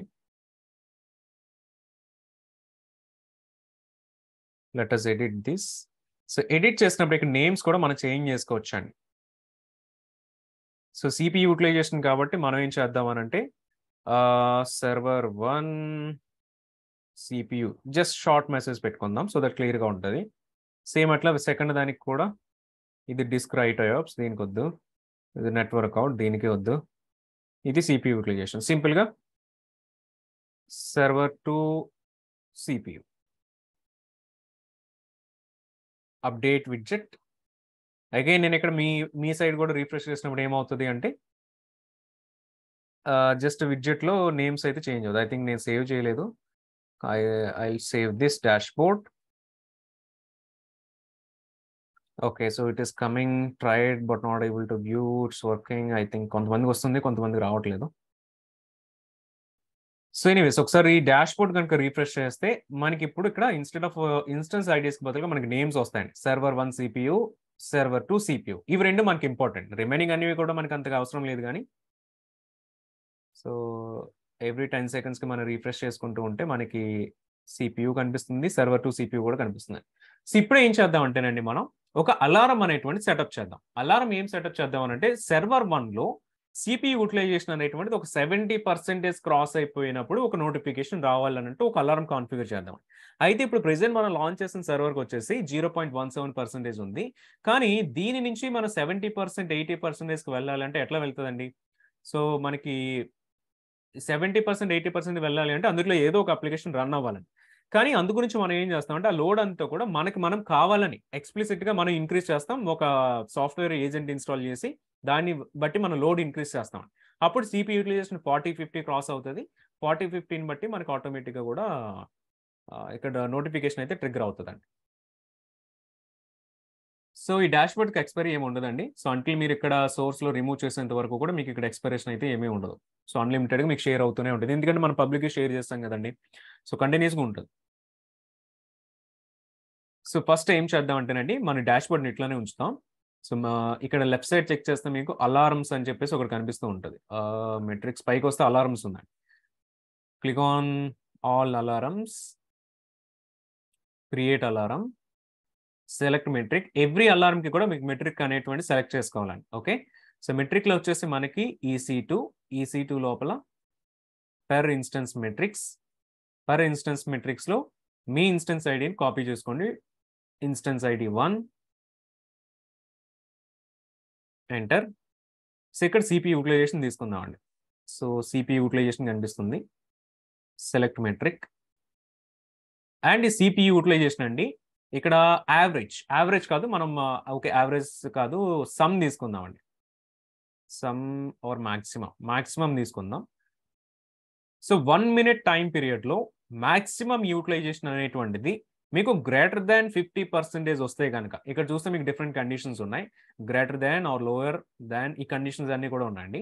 మనం పెట్టేటువంటి కండిషన్ ఏంటంటే వితిన్ 1 minute ఆఫ్ టైం స్పాన్లో కనుక మీకు 50% కంటే ఎక్కువ వెళ్తే మాక్సిమం సిపియు యూటిలైజేషన్ అనేటువంటి, సో అప్పుడు ఏమవుతుందంటే మనకి అలారం అనేటువంటిది ట్రిగ్గర్ అవుతుందండి. ఓకే, ఈ అలారం ట్రిగ్గర్ అయింది. సో ట్రిగ్గర్ అయినప్పుడు చేసేటువంటి యాక్షన్ ఏంటి అనేటువంటి చూస్తే, సో క్లిక్ ఆన్ నెక్స్ట్లోనండి ఆ ట్రిగ్గర్ అయినప్పుడు ఏం చేయాలి మీకు? సో ఒక నోటిఫికేషన్ సెండ్ చేయాలా, లేకపోతే ఒక ఆటో స్కేలింగ్ యాక్షన్ క్రియేట్ చేయాలా, ఒక EC2 యాక్షన్ క్రియేట్ చేయాలా, ఏం యాక్షన్స్? ఇవన్నీ డిఫాల్ట్గా వాడు ప్రొవైడ్ చేస్తున్నటువంటి యాక్షన్స్ ఏనండి. మనం సింపుల్గా ఏం చేద్దామంటే ఒక నోటిఫికేషన్ సెండ్ చేద్దాం. ఇక్కడ మీకు నోటిఫికేషన్ సెండ్ చేయాలి అంటే ఒక కొత్త సర్వీస్ కావాలండి. SMS అనేటువంటి కొత్త సర్వీస్ వస్తాయి. SMS ఏంటంటే సింపుల్ నోటిఫికేషన్ సర్వీస్ అనేటువంటి ఒక సింపుల్ సర్వీస్. ఏ సర్వీస్ నుంచైనా మీకు నోటిఫికేషన్ సెండ్ చేసుకోవాలని SMS యూజ్ చేస్తామండి. సో SNSలో మనం ఏం చేయాలంటే ఒక టాపిక్ ఒకటి క్రియేట్ చేద్దామండి. సో జస్ట్ నేమ్ అండి, ఒక SMS క్రియేట్ చేస్తాం అంతే. సో అలారమ్స్ EC2 అనేటువంటిది ఒకటి క్రియేట్ చేద్దాం. అండ్ ఈ టాపిక్ లోపల మనకి ఈమెయిల్ ఐడీస్ యాడ్ చేస్తామండి. సో నా ఈమెయిల్ ఐడి యాడ్ చేస్తున్నాను. సేమ్ ఇక్కడ మీ ఈమెయిల్ ఐడీస్ కానీ వేరే కామన్ పెట్టేసి వేరే ఈమెయిల్ ఐడీస్ కానీ ఎన్ని ఈమెయిల్ ఐడీస్ అయినా మనం యాడ్ చేసుకోవచ్చు అండి. ఓకే, సో ఇది క్రియేట్ చేద్దాం. Create topic and create topic చేస్తాం అండ్ దీనికి ఒక నోటిఫికేషన్ కూడా యాడ్ అయిపోతుందండి. సో యాడ్ నోటిఫికేషన్, వేరొక నోటిఫికేషన్ కావాలంటే మీరు ఇట్లా యాడ్ చేసుకోవచ్చు. బట్ ప్రెసెంట్ దీన్ని రిమూవ్ చేసేస్తానండి. సో ఎప్పుడైతే అలారంలోకి వస్తుందో ఇక్కడ మీకు 3 స్టేటస్లు ఉంటాయి. సో లెస్ దెన్ 50% ఉంటే మీకు ఓకేలో ఉంటుందండి. గ్రేటర్ దాన్ 50% వచ్చినప్పుడు మీకు అలారం ట్రిగర్ అవుతుంది. ఈ అలారంకి వచ్చినప్పుడు మీకు నోటిఫికేషన్ ట్రిగర్ అవుతుంది. లేదు ఓకేలో ఉన్నప్పుడు కూడా మీకు మళ్ళీ వేరే నోటిఫికేషన్ ట్రిగర్ చేసుకోవాలనుకుంటే మీరు అది కూడా సెటప్ చేసుకోవచ్చు. మీకు అసలు ఏ డేటా లేనప్పుడు ఏమవుతుందంటే ఇన్సఫిషియెంట్ డేటాలో ఉంటుంది. ఫర్ ఎగ్జాంపుల్ నేను ఇప్పుడే అలారం క్రియేట్ చేశానండి, ఇంకా ఇది డేటా పుల్ చేసుకోలేదు. సో దీని దగ్గర ఏమీ డేటా ఉండదు. అప్పుడు ఏమవుతుందంటే స్టేట్ వచ్చేసి ఇన్సఫిషియెంట్ డేటాకు వెళ్తుంది. లేదా మీరు సర్వర్ స్టాప్ చేసేసారు, సర్వర్ స్టాప్ చేసినప్పుడు సిపి యూటిలైజేషన్ ఏమి ఉండదు కదండి, అప్పుడు కూడా ఇన్సఫిషియెంట్ డేటాలోకి వెళ్తుందండి. బట్ మనం ఇన్ అలారంకి ట్రిగ్గర్ పెట్టుకుందాం. సో కిందకి వచ్చేసి click on next, alarm name add చేద్దామండి. So server 1 demo, click on next. లాస్ట్గా వచ్చేసి ఒకసారి రివ్యూ చేసుకుని క్రియేట్ అలారం అండి. సో అలారం అయితే క్రియేట్ చేసేసాం. చెక్ చేయండి, మీకు ఇక్కడ ఇన్సఫిషియెంట్ డేటా అయితే ఉంది. సో ఫస్ట్ థింగ్ మీరు చేయాల్సింది ఏంటంటే, సో ఇక్కడ మీరు చూపిస్తున్నట్టుగానండి సబ్స్క్రిప్షన్ అనేటువంటి మీరు కన్ఫర్మ్ చేసుకోవాలి. కన్ఫర్మ్ చేయడం అంటే ఇప్పుడు నేను ఒక ఈమెయిల్ ఐడి యాడ్ చేస్తాను చూస్తారా, ఆ ఈమెయిల్ ఐడికి ఏమొస్తుంది అంటేనండి ఒక కన్ఫర్మేషన్ ఈమెయిల్ అయితే వస్తుంది అనమాట. సో ఎస్ఎన్ఎస్ నుంచి AWS వాట్ సెండ్ చేస్తాడండి. సో దానికి వెళ్ళి మీరు ఆ ఈమెయిల్ అనేటువంటి కన్ఫర్మ్ చేస్తేనే మీకు ఒక నోటిఫికేషన్ అనేటువంటిది వస్తుందండి. లేదంటే మీకు ఆ నోటిఫికేషన్ అనేటువంటిది రాదు. సో ఒకసారి ఇది ఖచ్చితంగా మీరు చూసుకోవాలండి, లేకపోతే మీకు కన్ఫర్మ్ అయితే అవ్వదు. అసలు కన్ఫర్మ్ అయిందా లేదా అనేటువంటిది ఎట్లా తెలుస్తుంది అంటే, మీకు వ్యూ ఎస్ఎన్ఎస్ సబ్స్క్రిప్షన్ ఉంది కదా, దీన్ని క్లిక్ చేసినప్పుడు మీకు ఇక్కడ సబ్స్క్రిప్షన్స్ కనిపిస్తున్నాయి. సో నేను ఇప్పుడు ప్రెసెంట్ యాడ్ చేసింది ఏంటంటే దీనికి యాడ్ చేశాను. మీరు ఇక్కడ పెండింగ్ సబ్స్క్రిప్షన్, పెండింగ్ కన్ఫర్మేషన్ అనేది వస్తున్నాయి. సో నాకు ఇవన్నీ ఉన్నాయి కానీ మీకు ఇవన్నీ ఉండవు, జస్ట్ మీకు ఒకటే ఉంటుందండి. సో ఇది మనకి కన్ఫర్మ్ చేస్తేనే కన్ఫర్మ్ అవుతుంది. సో లేకపోతే మనకి ఈమెయిల్ నోటిఫికేషన్ అయితే రాదండి. సో ఆ ఇష్యూ అయితే ఉంటుంది అనమాట. సో ఒకసారి నేను ఏం చేస్తానంటే ఈమెయిల్లోకి వెళ్ళి ఒకసారి కన్ఫర్మ్ చేస్తానండి.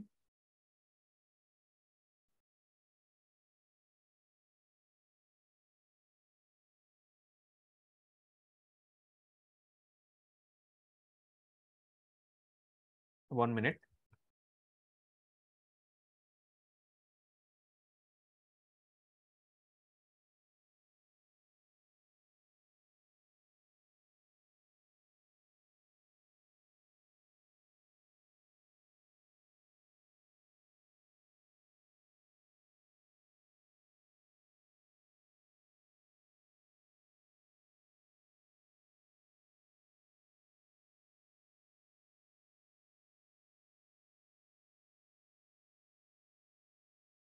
సో మనం క్రియేట్ చేసిన టాపిక్ నేమ్ వచ్చేసి అలారం CC2 కదండి. సో ఈ అలారం CC2 లోపలికి వెళ్తే మనకి సబ్స్క్రిప్షన్స్ అయితే కనిపిస్తాయి. సో ప్రెసెంట్ వచ్చేసి నేను వేరొక ఈమెయిల్ ఐడి అయితే యాడ్ చేస్తానండి, new email ID.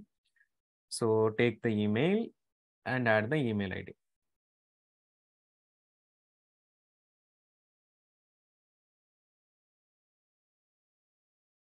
So create subscription. So మీకు ఇప్పుడు ఇమీడియట్గా ఒక ఈమెయిల్ అయితే వెళ్తుంది. ఎస్ఎంఎస్కి అవసరం లేదు కన్ఫర్మేషన్, ఈమెయిల్స్కి మాత్రం కన్ఫర్మేషన్ కావాలండి. ఎందుకంటే ఈమెయిల్ స్పామ్ అయిపోతాయి కాబట్టి ఈమెయిల్స్ మాత్రమే కన్ఫర్మేషన్ తీసుకుంటాడు, ఎస్ఎంఎస్కి అవసరం లేదు. అలారం CC2లో చూస్తే 2 సబ్స్క్రిప్షన్స్ ఉన్నాయి, 2 కూడా పెండింగ్ ఉన్నాయండి. నేను ఒకసారి నా జీమెయిల్ ఓపెన్ చేసుకుంటాను. Let me see. Yeah, so AWS notification అని ఒకటి వస్తుందండి. సో ఇట్లా ఒకటి వస్తుంది, you need to click on the confirm subscription. So then I think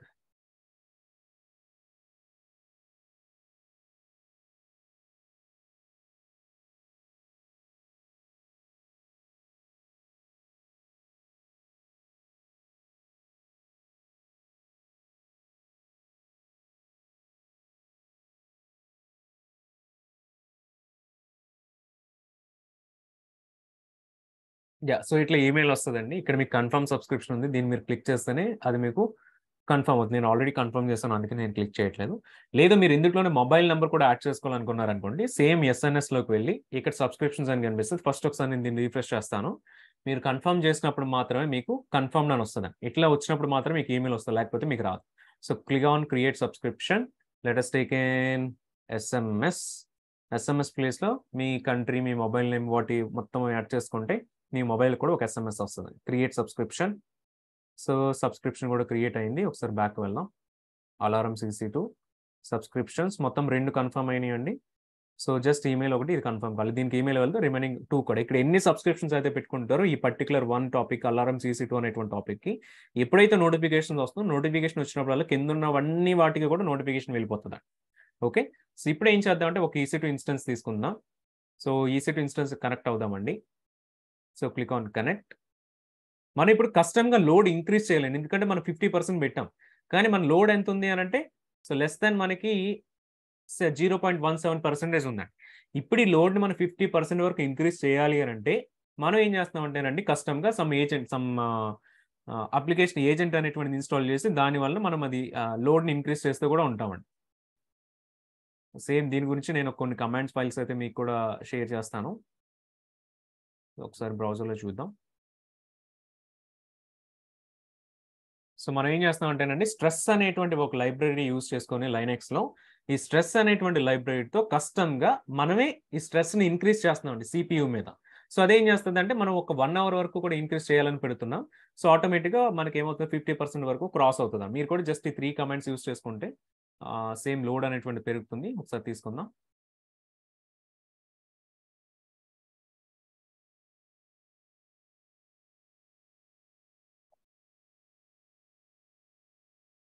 next install stress అంటే స్ట్రెస్ అనేటువంటి లైబ్రరీని ఇన్స్టాల్ చేస్తుందండి. ఏమో ప్యాకేజ్ మేనేజర్.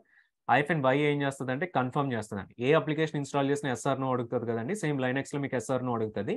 బట్ SRనో అడగకుండా మనం ముందే ఎస్ అని చెప్పేసి పెట్టేస్తాం అనమాట.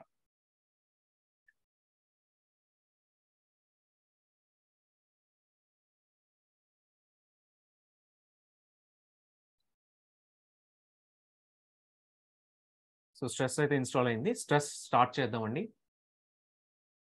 సో స్ట్రెస్ -c అంటే కోర్ అండి. ఎన్ని కోర్స్ పైన మీకు స్ట్రెస్ చేయాలి? 1 కోర్ మీద స్ట్రెస్ చేయమని చెప్తున్నాం. ఎంత టైం వరకు? 3600 సెకండ్స్ వరకు కూడా స్ట్రెస్ చేయమని చెప్తున్నాం. సో కాపీ చేసుకొని స్టార్ట్ చేద్దాం. సో ఇది మీకు ఓన్లీ ఒక్క సర్వర్లోనే చేస్తున్నానండి, వేరే సర్వర్ మీద కాదు. ఈ సర్వర్ మీద మనం ఏం చేస్తామనంటే ఇక్కడ ఒక అలారం కూడా మనం క్రియేట్ చేసాం. సో ఇక్కడ ఫస్ట్ ఒకసారి అలారం చెక్ చేద్దాం. మీకు అలారం స్టేటస్ చెక్ చేస్తే లెస్ దాన్ 50% ఉంది కాబట్టి ఓకే స్టేట్లో ఉందండి. ఇప్పుడు ఇది ఇన్ అలారం అనేటువంటి దానికి వచ్చిన తర్వాత అంటే గ్రేటర్ దాన్ 50% అయిన తర్వాత ఆటోమేటిక్గా మీకు నోటిఫికేషన్ అనేటువంటిది ట్రిగర్ అవుతుంది అనమాట. సో చూద్దామండి. సో రియల్ టైంలో మీరు కమాండ్స్ ఈ స్ట్రెస్ కమాండ్ మీరు యూజ్ చేయరండి. ఆటోమేటిక్గా మీకు యూసేజ్ బట్టి కూడా లోడ్ పెరుగుతుంది. కోర్ మీన్స్ CPU నరసింహ గారు. CPUనే మనం ఎన్ని కోర్స్ ఉన్నాయని చెప్పుకుంటాం. CPU కోర్స్ ఓకే 54కి వెళ్ళిపోయిందా? సో చూస్తే మీకు లోడ్ చూడండి 54%కి వెళ్ళిపోయిందండి. సో చూస్తే ఆటోమేటిక్గా డాష్ బోర్డ్ వచ్చి డైనమిక్గా అప్డేట్ అవుతుందండి. సో ఇటువంటి డాష్ బోర్డ్లో ఏంటంటే మనకు ఉన్నటువంటి అన్ని సర్వర్స్ని తీసుకుని ఒకేసారి పెట్టుకుంటామండి. సో అన్నీ కూడా మనకు కనిపిస్తూ కూడా ఉంటాయి. సో ఇక్కడ చూస్తే సర్వర్ 2 చూడండి. సర్వర్ 2 వచ్చేసి ఓన్లీ 0.17% ఉంది. సర్వర్ 1 మాత్రమే 54.4%కి వెళ్ళింది. బికాస్ ఆఫ్ దిస్ మనం కస్టమ్గా యాడ్ చేసాం కదా. సో 83%కి వెళ్ళిందండి. సో చూద్దాం క్లౌడ్ వాచ్లో అలారం స్టేటస్ ఏమైనా చేంజ్ అయిందేమో. చూడండి ఇన్ అలారంకి వచ్చేస్తుందండి. ఇన్ అలారంకి వచ్చింది కాబట్టి ఇప్పుడు మనకి ఇమ్మీడియట్గా మనకి ఒక SMS రావాలి. SMSతో పాటు నాకు ఆల్రెడీ SMS వచ్చేసింది. ఈమెయిల్ కూడా రావాలండి. సో ఈమెయిల్కి వెళ్దాం.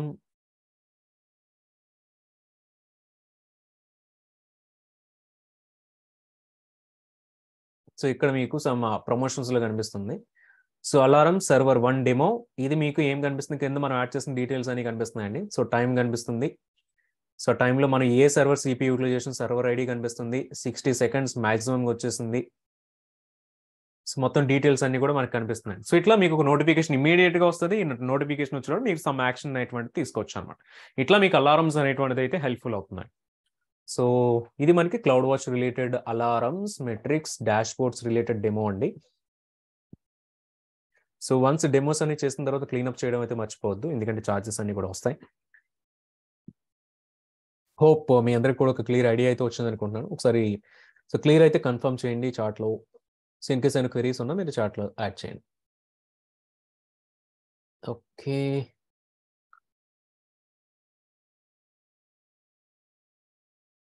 yeah, I'm seeing lots of yes, thank you. Ashok garu, any question? మీరు డాష్ బోర్డ్ది లింక్ షేర్ చేశారు కదండి. అవునండి. ఇప్పుడు అందులో 80కి అప్డేట్ అయింది కదా సిపియుది. సో మళ్ళీ ఇప్పుడు అవును. రిఫ్రెష్ చేస్తే అందులో డేటా కనిపిస్తలేదు. 90% అయింది. 99 మీరు పంపించిన లింకులో అది ఆటోమేటిక్గా అప్డేట్ అవుతా ఉంటుందా, లేకపోతే మీరు పంపించినప్పుడు ఎంతైతే డేటా ఉందో అదే చూపిస్తారా? కాదు. ఆటోమేటిక్ ఇక్కడ మీరు రిఫ్రెష్ చేసుకుంటూ ఉండొచ్చు. ఆటోమేటిక్ అప్డేట్ అవ్వాలంటే మీకు ఇక్కడ టైం ఉంది చూడండి. ఆటోమేటిక్ అప్డేట్ మీరు 10 సెకండ్స్ 1 మినిట్ ఇది పెట్టుకుంటే ఆ 10 సెకండ్స్ తర్వాత ఆటోమేటిక్ అప్డేట్ అవుతూ ఉంటుంది అనమాట. మాన్యువల్గా మీరు రీఫ్రెష్ చేస్తూ ఉన్నా మీకు అప్డేట్ అవుతూ ఉంటుందండి. Okay, thank you. ఓకేనండి. Yeah.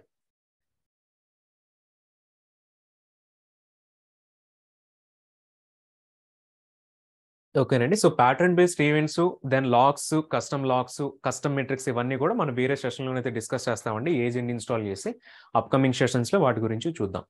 So once demo complete అయిన తర్వాత మనం first EC2 remove చేసేద్దామండి.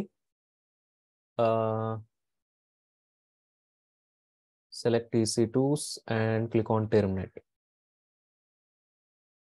So EC2s terminate అయిపోతాయి. EC2sతో పాటు SNS మీకు ఛార్జెస్ ఏమి రావు. SNS ఉంచినా తీసేసినా పర్లేదు.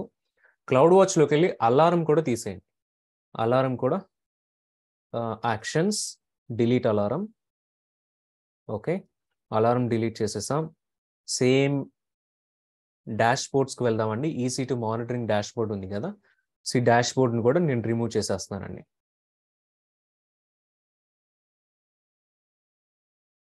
యా, నాగియోస్ నుంచి కూడా ఇవి మానిటర్ చేసుకోవచ్చు. Yes, unshare and delete. So ఏదైతే లింక్ మీకు షేర్ చేసానో ఆ లింక్ ఇప్పుడు మీకు యాక్సెస్ కాదు.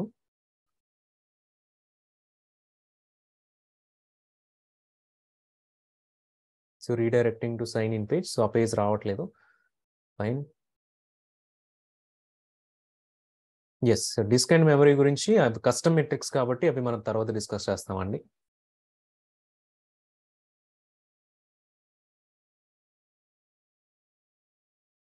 సో అంత క్లియర్ అయిందో కన్ఫర్మ్ చేసుకోండి, లేకపోతే ఛార్జెస్ వచ్చేటువంటి ఛాన్స్ ఉంటుంది.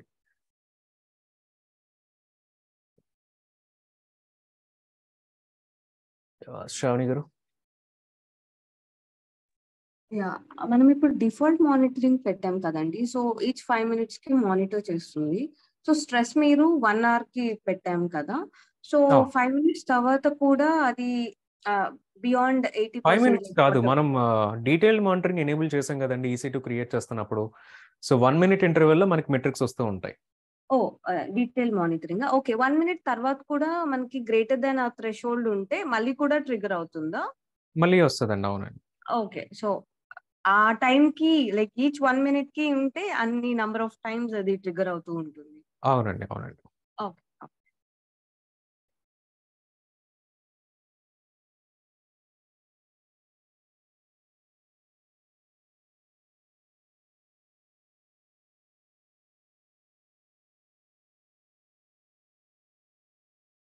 So will go for the next topic అండి. జయ్ గారు. Hey Rakesh, one quick question. So usually in the real time scenario లో ఒకవేళ CPU అనేది 100% యూటిలైజేషన్ అయింది అనుకోండి, let's say example. So as a DevOps side నుంచి కానీ, సో మనం దాన్ని ఎలా హ్యాండిల్ చేస్తాం? లైక్ లెట్స్ సే ఎగ్జాంపుల్, ఒక అప్లికేషన్ మనం రన్ చేస్తున్నాము, సో డిప్లాయ్ అయింది. సో అప్లికేషన్ అనేది ఎక్కువ CPU అనేది యూటిలైజేషన్ చేస్తూ ఉంటే దానివల్ల సర్వర్ ఏమైనా క్రాష్ అయ్యే ఛాన్సెస్ ఉంటుందా? అసలు మన రోల్ ఏంటి అంటే ఈ సిపియుని మెయింటైన్ చేయడం ఇదంతా ఉంటుంది కదా. సో బేసిక్ లేదు, CPU ఒకటే ఉన్నప్పుడు మీకు 100% వెళ్ళిందంటే అక్కడ మీకు సర్వర్ ఆగిపోతుందండి. ఫస్ట్ ఆఫ్ ఆల్ మీ అప్లికేషన్ డౌన్ అయిపోతుంది. సో ఇమీడియట్ చేయాల్సిన యాక్షన్ ఏంటంటే సర్వర్ స్టాప్ చేసి స్టార్ట్ చేయడం, లేకపోతే సర్వర్ రీబూట్ చేయడం. సో సర్వర్కు ఉన్న కనెక్షన్స్ అన్ని కూడా పోయి సర్వర్ ఏమవుతుందంటే యూటిలైజేషన్ తగ్గుతుంది, మళ్ళీ రీస్టార్ట్ అవుతుందండి. సో అట్లా మీరు చేసుకోవచ్చు, కానీ అది ఏంటంటే టెంపరీ యాక్టివిటీ అది. సో అక్కడ మీకు ఏమవుతుందండి, మీ సర్వర్ కెపాసిటీ మీ కస్టమర్స్ యాక్సెస్ చేసినప్పుడు సరిపోవడం లేదు. మీరేం చేయాలంటే మీరు సర్వర్ సైజ్ పెంచుకోవాలి మీరు, లేకపోతే ఒక సర్వర్ బదులు 2 సర్వర్స్ పెట్టుకోవడం, లేకపోతే 3 సర్వర్స్ పెట్టుకోవడం. మీ కస్టమర్స్ యాక్సెస్ చేస్తున్నప్పుడు ఎంతైతే లోడ్ వస్తుందో ఆ లోడ్కి సరిపడా సర్వర్స్ అన్ని కూడా మీరు యాడ్ చేసుకోవాలండి. అది మీరు ప్లాన్ చేసుకోవాలి. మీరు చెప్పింది ఏంటి అంటే లెట్స్ ఎగ్జాంపుల్ ఒక అప్లికేషన్ ఏబీసీ అప్లికేషన్ అనేది రన్ అవుతూ ఉంటే వన్ సర్వర్లో రన్ అవుతూ ఉంటే సో దాన్ని మనం మల్టిపుల్ సర్వర్స్లో రన్ చేయడం వల్ల ప్రివెంటివ్ చేయొచ్చు అన్నట్లు, అంటే ఆ ఇష్యూని మనం రిజాల్వ్ చేయొచ్చు, రైట్? కరెక్ట్ కరెక్ట్ అండి. ఇప్పుడు ఒక సర్వర్ 100% యూటిలైజేషన్ చేసుకోగలుగుతుంది అంటే 2 యాడ్ చేస్తాం అనుకోండి, మీకు 200% వస్తుంది కదా లోడ్. ఇంకా ఒక 100 కస్టమర్స్ హ్యాండిల్ చేసేది 200 కస్టమర్స్ హ్యాండిల్ చేయగలుగుతుందండి. అట్లా బేస్డ్ ఆన్ మన రిక్వైర్మెంట్ బట్టి నెంబర్ ఆఫ్ సర్వర్స్ కానీ సర్వర్ సైజ్ కానీ ఇంక్రీజ్ చేసుకుంటూ ఉంటాం. Correct. Okay, right, all right అండి, థ్యాంక్ యూ అండి. Yeah, so that is all for cloud watch అండి. Let's go to the cloud trial.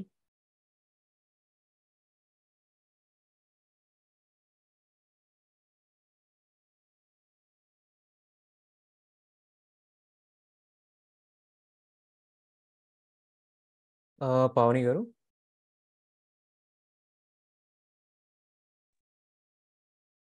Hi Rakesh గారు. హాయ్, నా చెప్పండి. డౌట్ ఏంటి అంటే మనము ఇందాక స్ట్రెస్ ని ఇంక్రీజ్ చేసాం కదా.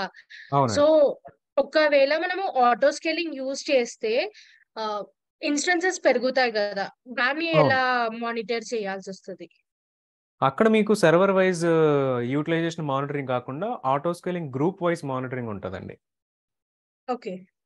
సో ఆ గ్రూప్ అంతటికి కూడా మీకు ఒకే మానిటరింగ్ 100% లో నుంచి ఎంత యూటిలైజేషన్ ఉంటుందో ఆ యూటిలైజేషన్ బట్టి మనం మానిటరింగ్ చేసుకోవచ్చు అనమాట. అది మనం ఆటో స్కేలింగ్ గురించి చూస్తున్నప్పుడు వాటి డెమోస్ కూడా చూస్తామండి.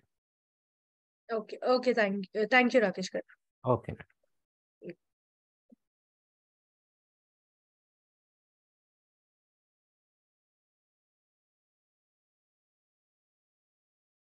సో క్లౌడ్ వాచ్ లాగ్స్ గురించి కూడా మనం అప్కమింగ్ సెషన్స్ లోనైతే చేస్తామండి. సేమ్ మన ప్రీవియస్ గా మెట్రిక్ మానిటరింగ్ ఎట్లయితే చేసామో సో ఇక్కడ కూడా మనకి ఏమవుతుంది అంటే ఏజెంట్ ఇన్స్టాల్ చేసి ఆ ఏజెంట్ ద్వారానే ఇక్కడ లాగ్స్ అనేవి కూడా మనం తెచ్చుకుంటూ ఉంటామండి.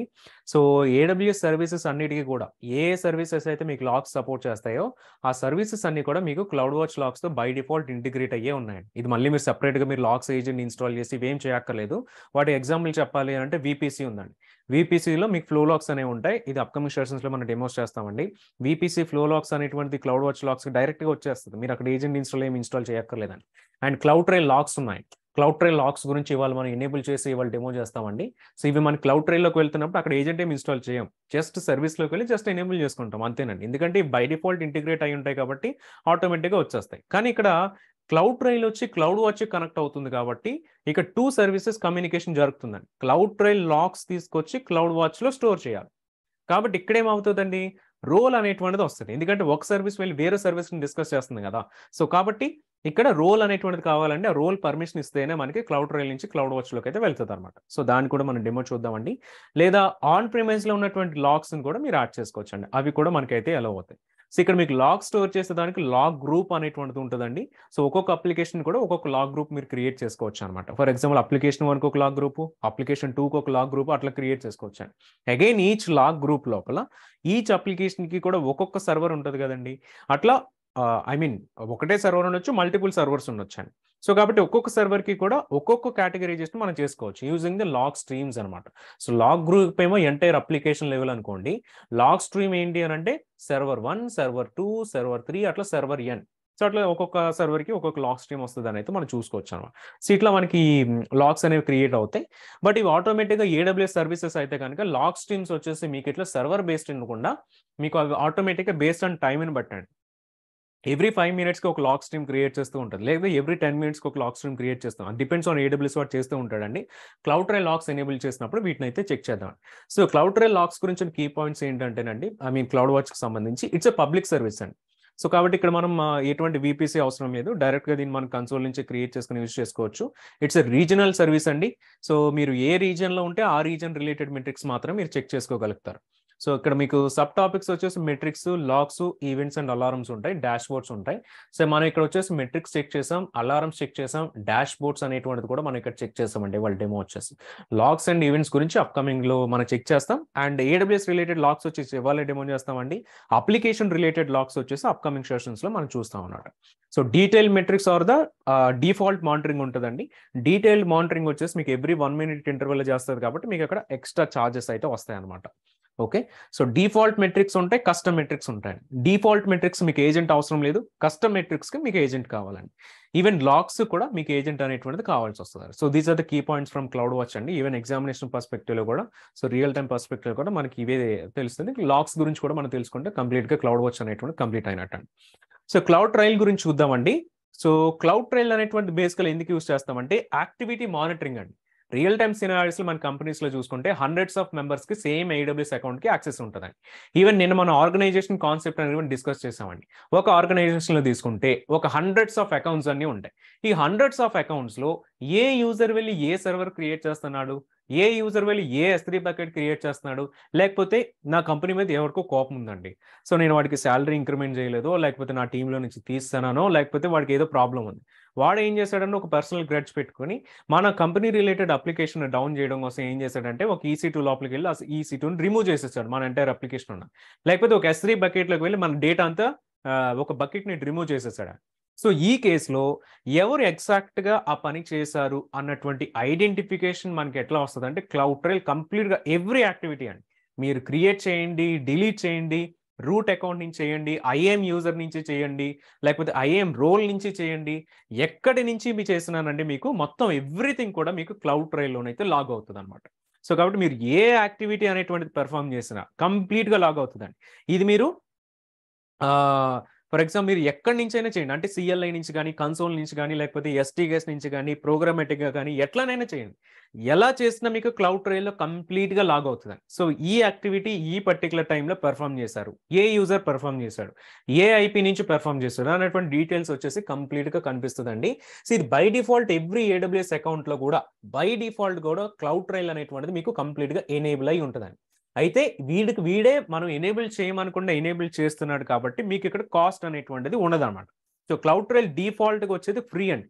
అయితే మరి వాడు డిఫాల్ట్గా ఫ్రీగా ఇస్తున్నాడు కాబట్టి మరి అన్ని డేస్ ఆఫ్ మన అకౌంట్ అనేటువంటి క్రియేట్ చేసి ఒక 5 years అయింది అనుకోండి, మరి 5 years డేటా వాడు ఫ్రీగా స్టోర్ చేస్తాడంటే స్టోర్ చేయడండి. మీ అకౌంట్ క్రియేట్ చేసి 5 years అయినప్పటికీ కూడా వాడు ఏం చేస్తాడంటే రీసెంట్గా ఉన్నటువంటి లాస్ట్ 90 days ఆఫ్ లాగ్స్ని మాత్రమే మీకు బై డిఫాల్ట్గా స్టోర్ చేస్తాడండి. ఇందులో ఫ్రీగా ఎనేబుల్ చేస్తున్నారు చూసారా, బై డిఫాల్ట్గా ఎనేబుల్ చేసే దాంట్లో ఇందులో ఓన్లీ 90 days ఆఫ్ డేటాను మాత్రమే స్టోర్ చేస్తాడు. More than 90 days of data వీడు స్టోర్ చేయడు.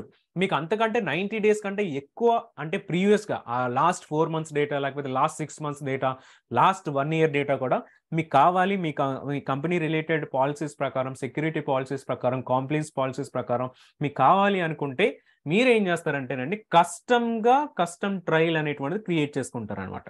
సో కస్టమ్ ట్రయల్ అంటే మీకు ఏమవుతుంది అంటేనండి వేరొక లాగ్ క్రియేట్ అవుతుంది. ఇది మీరు కస్టమ్గా క్రియేట్ చేసుకుంటారు కాబట్టి ఇది మీరు ఎన్ని డేస్ అయినా బేస్డ్ ఆన్ మీ రిక్వైర్మెంట్ బట్టి కూడా మీరు ఎన్ని డేస్ అయినా కాన్ఫిగర్ చేసుకోవచ్చు అనమాట. బట్ డిఫాల్ట్గా AWS వాడు ఎనేబుల్ చేసేది ఫ్రీగా ఎనేబుల్ చేస్తున్నాడు కాబట్టి ఇది ఓన్లీ 90 days ఆఫ్ డేటాని మాత్రమే వాడు స్టోర్ చేస్తాడు. అంతకు మించి ఎక్కువ డేటా స్టోర్ చేయడు. మీకు ఎక్కువ డేటా కావాలి, మోర్ దెన్ దట్ కావాలి అంటే మీరు కస్టమ్ ట్రయల్స్ ఎనేబుల్ చేసుకోవాల్సి అయితే వస్తుంది. సో మనకి ఇక్కడ మెయిన్గా 2 types ఆఫ్ ఈవెంట్స్ ఉంటాయండి. సో ఒకటి ఏంటంటే మేనేజ్మెంట్ ఈవెంట్స్ అండి, రెండవది వచ్చేసి డేటా ఈవెంట్స్. ఓకే, అసలు మేనేజ్మెంట్ ఈవెంట్ అంటే ఏంటి?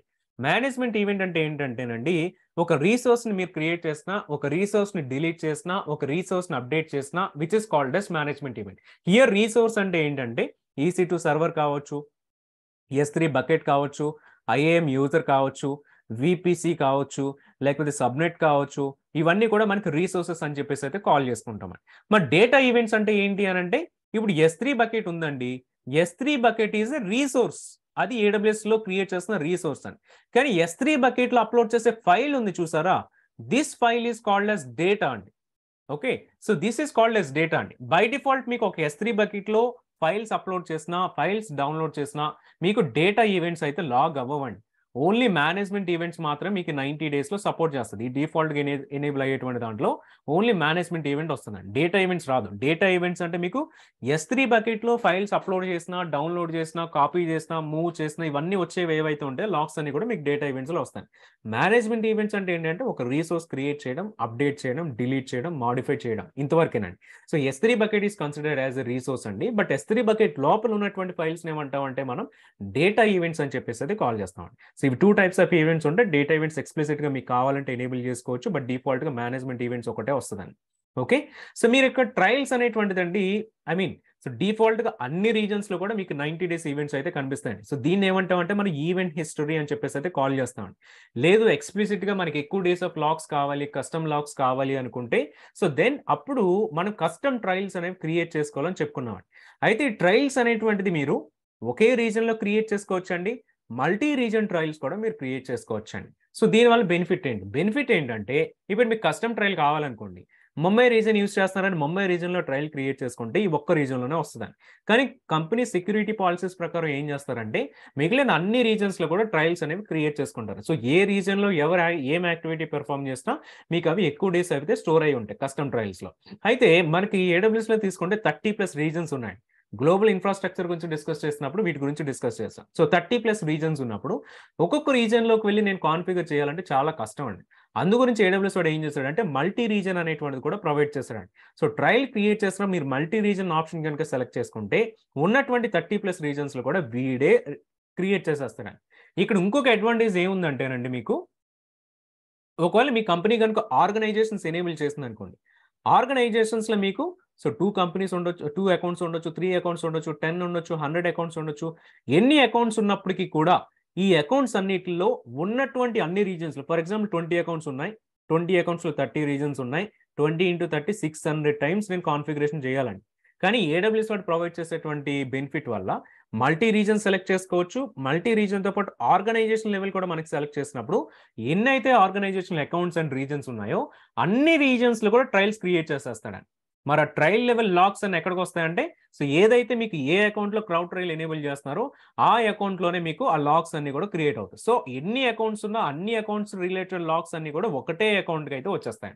సో దీనివల్ల అడ్వాంటేజ్ ఏంటండి, ఎన్ని అకౌంట్స్ ఉన్నా వాటన్నిటి రిలేటెడ్ లాగింగ్ ఒకే అకౌంట్ వస్తుంది కాబట్టి ఒకే చోట నుంచి మీరు ఇవన్నీ కూడా మేనేజ్ చేసుకునేటువంటి ఆప్షన్ అయితే మనకి ఇక్కడ క్లౌడ్ ట్రయల్ ద్వారా అయితే AWS తోటి ప్రొవైడ్ చేస్తున్నాండి. ఈవెన్ ఆర్గనైజేషన్ వల్ల కూడా మనకి అది వన్ ఆఫ్ ద బెనిఫిట్స్ కింద కూడా చెప్పుకోవచ్చు అండి. సో మరి గ్లోబల్ సర్వీసెస్ రిలేటెడ్ ఈవెంట్స్ అన్ని కూడానండి నార్త్ విర్జీనియా రీజన్ కి మాత్రమే వెళ్తాయండి. గుర్తుపెట్టుకోండి, మీరు IAM యూజర్ క్రియేట్ చేసి ముంబై రీజన్ లో చెక్ చేస్తే వాటి రిలేటెడ్ లాగ్ ఇక్కడ కనబడుతూ IAM అంటే అది మీకు గ్లోబల్ సర్వీస్ కాబట్టి వాటి రిలేటెడ్ లాగింగ్ అంతా మీకు ఎక్కడ వస్తుంది అంటే నార్త్ విర్జీనియా రీజన్ లో మాత్రమే వస్తుందండి. గుర్తుపెట్టుకోండి, గ్లోబల్ సర్వీసెస్ ఏవైనా మీకు నార్త్ విర్జీనియా రీజన్ లోనే వస్తాయి. రీజనల్ సర్వీస్ కి ఆ రీజన్ రిలేటెడ్ ఈవెంట్ హిస్టరీలో లాగ్స్ లో వస్తుంది కానీ బట్ గ్లోబల్ సర్వీసెస్ కి మాత్రం మీకు నార్త్ విర్జీనియా US ఈస్ట్ రీజన్ కి వెళ్తేనే వస్తుందండి. సో ఇక్కడ ఈ లాగ్స్ అన్ని కూడా మీకు ఎక్కడ స్టోర్ చేసుకోవచ్చు అని అంటే మీకు S3 సర్వీస్ కానీ మీరు ఇంటిగ్రేట్ చేసుకోవచ్చు అండి, లేకపోతే క్లౌడ్ వాచ్ లాగ్స్ కూడా మీరు ఇంటిగ్రేట్ చేసుకోవచ్చు. మనం ఇప్పుడు క్లౌడ్ వాచ్ లాగ్స్ కి S3 రెండింటికి ఇంటిగ్రేట్ చేస్తామండి. సో అయితే ఇక్కడ మీకు రియల్ టైంలో ఈ లాగ్స్ రావండి. సో రియల్ టైం అంటే ఇప్పుడు నేను ఒక IAM యూజర్ క్రియేట్ చేశాను, వెంటనే వచ్చేస్తుంది అంటే వెంటనే రాదండి లాగు. ఇక్కడ ఒక 5 minutes డిలే అయితే ఉంటుంది మీకు మినిమం. సో ఈ 5 minutes డిలేలో మనకి లాగ్స్ అయితే కనిపిస్తాయి. ఒకసారి నేను ఏం చేస్తానంటే క్లౌడ్ ట్రయల్ మీద మనం డెమో చేద్దామండి. సో డెమో చూసిన తర్వాత దాన్ని లాగ్స్ కూడా ఎనేబుల్ చేసి లాగ్స్ అన్ని ఎట్లా వస్తున్నాయి అనేటువంటిది చెక్ చేద్దామండి. ఒకసారి ఏదైనా క్వెరీస్ ఉంటే మీరు చాట్లో యాడ్ చేయండి క్లౌడ్ ట్రయల్ గురించి.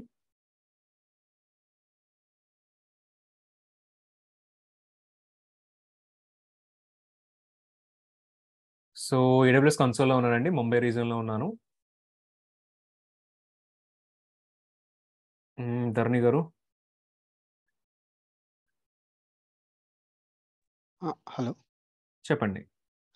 ఇప్పుడు డేటా ఈవెంట్స్ అనేది దీంట్లో అంటే డిఫాల్ట్గా రాదండి? డిఫాల్ట్గా రాదు, డేటా ఈవెంట్స్ మీరు ఎనేబుల్ చేసుకోవాలి. ఓకే, సో అంటే అది మనం ట్రయల్లో వస్తుందా అప్పుడు? ట్రయల్లో వస్తుంది, ఈవెంట్ హిస్టరీలో రాదు అది.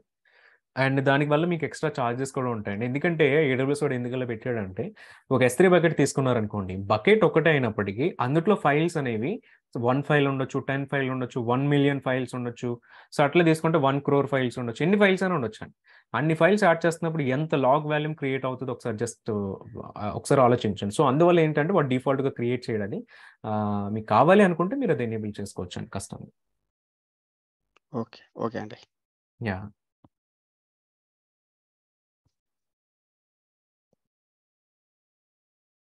సో నేను ప్రెసెంట్ వచ్చేసండి జనరల్ అకౌంట్లో ఉన్నాను. రెండు ప్లేసెస్లో కూడా నేను సో క్లౌడ్ ట్రయల్ అనేటువంటిది ఓపెన్ చేస్తాను. బట్ జనరల్ అకౌంట్ నుంచే మీకు మల్టీ అకౌంట్ ట్రయల్ ఎనేబుల్ చేసుకోవడానికి అయితే ఆప్షన్ అయితే వస్తుందండి. సో చూద్దాం. సో ఇది ముంబై రీజన్ అండి.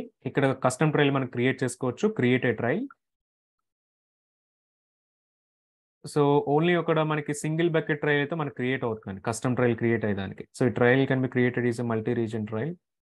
సో ఒకసారి ఇది క్విక్ ట్రయల్ క్రియేట్ ఇది కాదు. సో ఇక్కడ మనకి ట్రయల్స్ ఉన్నాయి. ఈ ట్రయల్ సెక్షన్లో create trial. So trial name ఉందండి.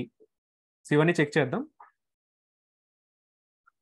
ఇక్కడ చెక్ చేస్తే enable for all accounts in my organization అండి. సో ఈ ఆప్షన్ మీకు చైల్డ్ అకౌంట్స్ నుంచి ఎనేబుల్లో కనిపించదు. మీరు ఇది ఎక్కడ చేయాలి అంటే మీ ఆర్గనైజేషన్ జనరల్ అకౌంట్లోనే మీరు చేయాల్సిన అవసరం అయితే వస్తుందండి. So to review accounts in your organization open the AWS organizations. So ఇది చైల్డ్ అకౌంట్, డెవ్ అకౌంట్లోనే. కానీ మనం మేనేజ్మెంట్ అకౌంట్కి వెళ్దామండి. సో జనరల్ అకౌంట్కి. సో ఇక్కడ క్లౌడ్ ట్రయల్కి వెళ్తే ఇక్కడ మీకు ఆప్షన్ అయితే వస్తుందండి. So cloud trial.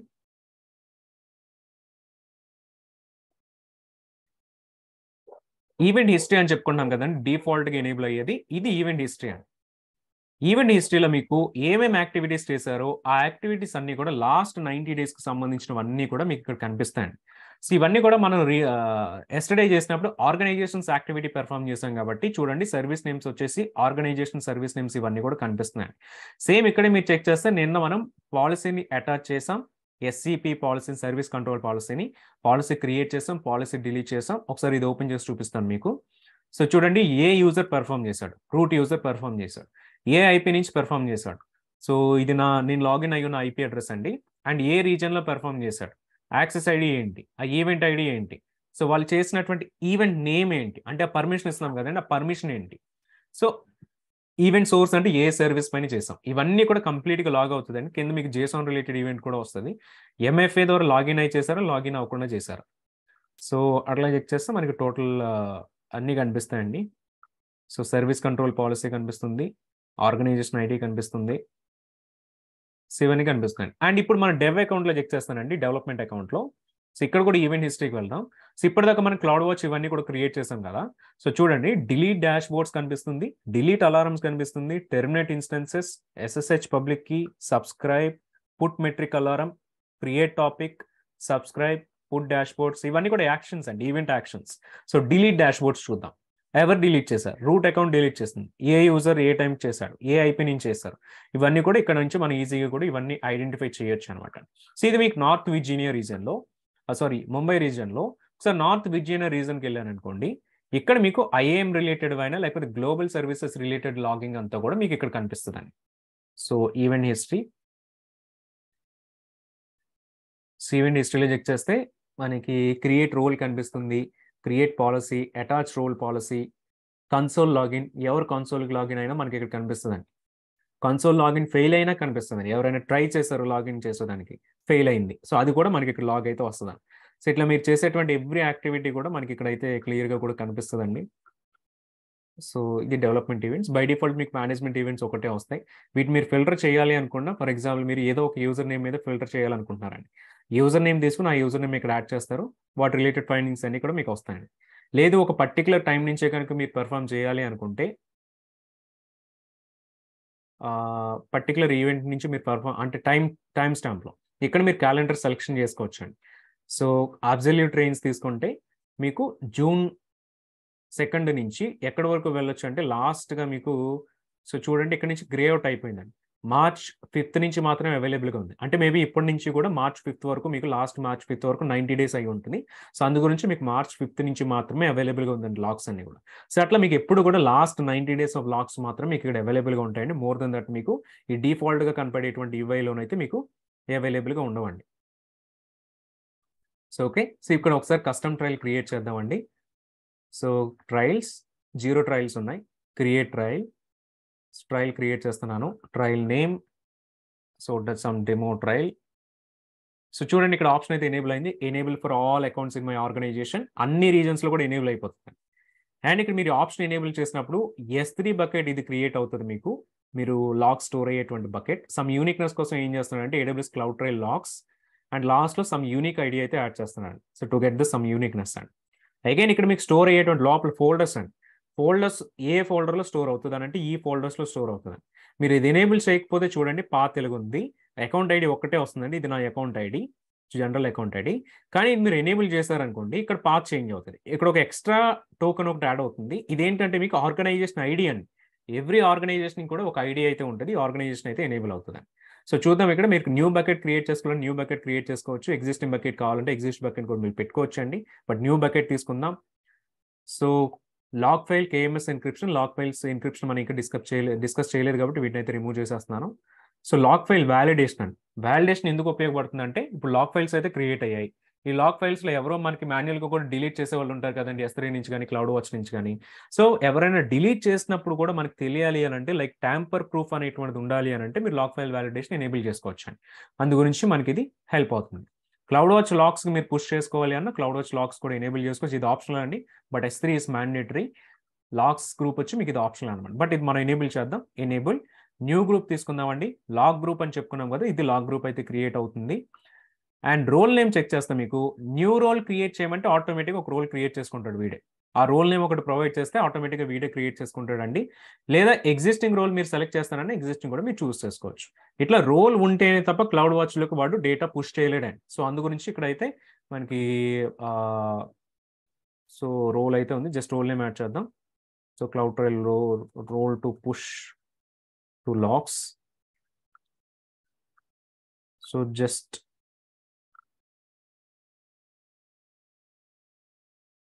So a policy create అవుతుంది అంటే మీకు ఈ పర్మిషన్స్ పాలసీ క్రియేట్ అవుతుంది. చూస్తే మీకు logs create log stream permission put log events అనేటువంటి పర్మిషన్ వస్తుందండి. సో ఈవెంట్ పుష్ చేయాలంటే పుట్ లాగ్ ఈవెంట్స్ ఉండాలి. So then click on next. ఇక టైప్స్ ఆఫ్ ఈవెంట్స్ అండి. మేనేజ్మెంట్ ఈవెంట్స్ కావాలా, డేటా ఈవెంట్స్ కావాలా. మేనేజ్మెంట్ ఈవెంట్స్ అంటే మీకు పెర్ఫామ్ చేసే ఎవ్రీ యాక్టివిటీ అండి. దీనికి మీకు అడిషనల్ ఛార్జెస్ ఏమి కూడా ఉండవు. సో ఫస్ట్ కాపీకి మాత్రం అండి ఒకటే ట్రయల్ క్రియేట్ చేస్తే మీకు ఛార్జెస్ ఫ్రీ ఉంటుంది. సెకండ్ కాపీ మీరు యాడ్ చేయాలి అంటే సెకండ్ ట్రయల్ కూడా క్రియేట్ చేసి డూప్లికేట్ లాగ్స్ చేస్తూ ఉంటే మీకు ఛార్జెస్ వస్తాయి. సో ఛార్జెస్ గురించి కూడా మనం చూద్దాం. సో ఈ లాగ్స్ మేనేజ్మెంట్ యాక్టివిటీస్లో రీడ్ యాక్టివిటీ ఒకటే కావాలా, రైట్ యాక్టివిటీస్ ఒకటే కావాలా, లేకపోతే రెండు కావాలి. రెండు కూడా మీరు చూస్ చేసుకోవచ్చు అండి. డేటా ఈవెంట్స్ చూస్ చేసుకున్నప్పుడు ఇక్కడ మీకు డేటా ఈవెంట్ టైప్స్ ఉంటాయండి. ఇక్కడ మీరు సర్వీస్ చూస్ చేసుకుంటారు. అన్ని సర్వీస్కి మీకు సపోర్ట్ చేయదు, కొన్ని సర్వీసెస్కి మాత్రమే సపోర్ట్ చేస్తుందండి. S3 చూస్ చేసుకుంటే అగైన్ S3లో కూడా ఏదైనా ఒక్క బకెట్కే మీరు చూస్ చేసుకోవాలా, లేకపోతే అన్ని బకెట్స్కి మీరు చూస్ చేసుకోవాలనేటువంటిది కూడా మీకు ఉంటుందండి. సో అన్ని ఈవెంట్సా లేకపోతే కస్టమ్, సో ఇట్లా మీరు చూస్ చేసుకోవచ్చు. బట్ ఇది నేను ప్రెసెంట్ అయితే చేయట్లేదండి, చాలా కాస్ట్ వస్తుంది. సో డేటా ఈవెంట్స్ మీరు ఎనేబుల్ చేయొద్దు. సో జస్ట్ దీన్ని స్విచ్ టు బేసిక్.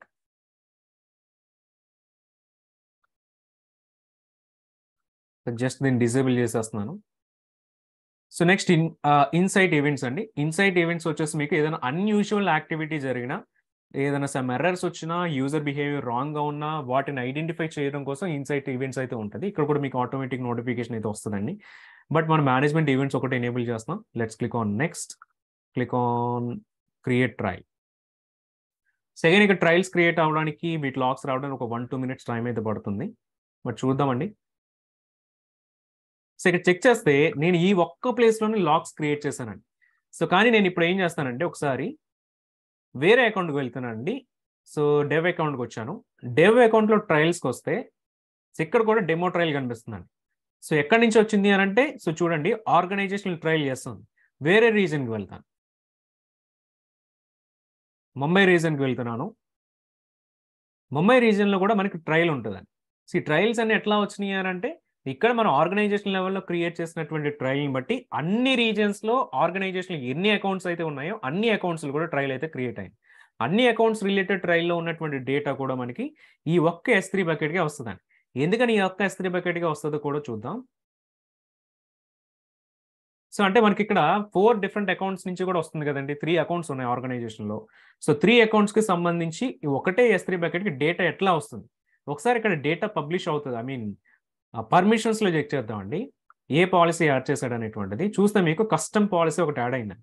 ఈ కస్టమ్ పాలసీలో మీకు చెక్ చేస్తే ప్రిన్సిపల్ చూడండి క్లౌడ్ ట్రైల్ యాడ్ చేశాడు. క్లౌడ్ ట్రైల్ యాడ్ చేసుకున్నాడు కాబట్టి ఈ క్లౌడ్ ట్రైల్ ఉంది కాబట్టి క్లౌడ్ ట్రైల్ ఈ బకెట్కి పుష్ చేయగలుగుతుంది. అగైన్ పుష్ చేస్తున్నప్పుడు కూడా మీకు సమ్ కండిషన్ అయితే ఉంటుందండి. ఇక్కడ పుట్ ఆబ్జెక్ట్ వస్తుంది, ఏ పాత్లో పుష్ చేయాలనేటువంటిది కూడా ఇక్కడ యాడ్ చేస్తున్నాను. సో ఫుల్ కండిషన్స్ అయితే ఇక్కడ పెడుతున్నాను. సో ఇట్లా పుష్ చేయడానికి ఎలా చేసినప్పుడు మాత్రమే ఎలా అవుతుందండి ఆర్గనైజేషన్ లెవెల్లో. సో టోటల్ కూడా 6315 అకౌంట్ 6315 6315. సో ఇట్లా ఫుల్గా కూడా ఆర్గనైజేషన్ లెవెల్లో మనకి పర్మిషన్ అయితే AWS వాడు ఇస్తాడండి. అందు గురించి యాక్సెస్ అవుతుంది, లేకపోతే ఇక్కడైతే మనకి యాక్సెస్ అయితే అవ్వదు. సో చూస్తే మీకు ఆర్గనైజేషన్ లెవెల్ ఇస్తున్నాడండి. సో ఈ ఆర్గనైజేషన్తో ఎవరు పుష్ చేసినా ఎన్ని అకౌంట్స్ ఉన్నాయి అకౌంట్స్ అన్ని కూడా ఈ బకెట్లో పుష్ చేసేదానికి పర్మిషన్ అయితే వస్తుంది అనమాట. సో ఒకసారి బ్యాక్ వెళ్తాను. ఆబ్జెక్ట్స్లో AWS లాగ్స్ వీడే క్రియేట్ చేసుకున్నాడు. సో ఇందులో చెక్ చేస్తే మీకు ఆర్గనైజేషన్ ఐడి కనిపిస్తుంది. Organisation ID, then again each account కనిపిస్తుంది. 3 అకౌంట్స్. ఒక అకౌంట్కి వెళ్దాం. ఒక అకౌంట్లో CloudTrail డైజెస్ట్, CloudTrailలో ఉంటాయండి లాగ్స్ అన్ని. సో ప్రెజెంట్ మనకి ఇంకా లాగ్స్ ఏం రాలేదు. చూద్దాం. ప్రెజెంట్ వచ్చేసి 5069లో ఉన్నాం. 5069 అకౌంట్కి వెళ్దాం. CloudTrail. సో స్టిల్ మనకి లాగ్స్ అయితే రాలేదు. చూద్దాం, ఒక 1-2 minutes అయితే చూద్దామండి. అండ్ మీన్వైల్ ఒకసారి CloudWatch కూడా వెళ్దాం. CloudWatch లాగ్స్ కూడా చూద్దామండి. CloudWatch లాగ్స్ నేమ్ వచ్చేసి మనకి AWS CloudTrail logs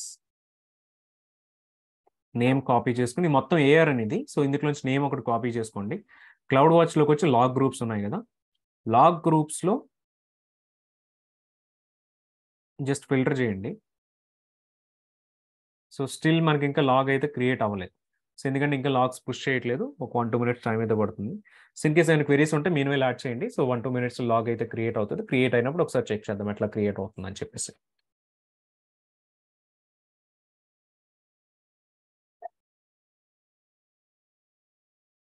what are the different global services? IAM ఒకటి గ్లోబల్ సర్వీస్ అండి. IAMతో పాటు Route 53 అనేటువంటి గ్లోబల్ సర్వీస్ ఉంటుంది. క్లౌడ్ ఫ్రంట్ అనేటువంటిది ఉంటుంది. అట్లా చెక్ చేస్తే కొన్ని తక్కువే ఉంటాయి. మీకు సింగిల్ డిజిట్ లెస్ దెన్ 10 ఉంటాయి గ్లోబల్ సర్వీసెస్ అన్నీ కూడా. సో ఎక్కువ మ్యాక్సిమం అన్నీ కూడా రీజనల్ సర్వీసెస్ ఉంటాయండి.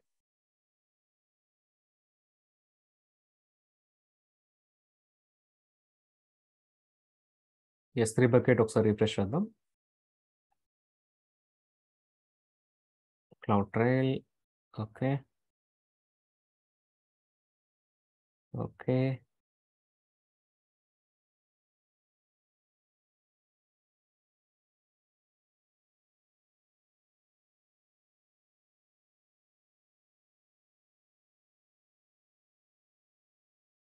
సాయినాథ్ గారు.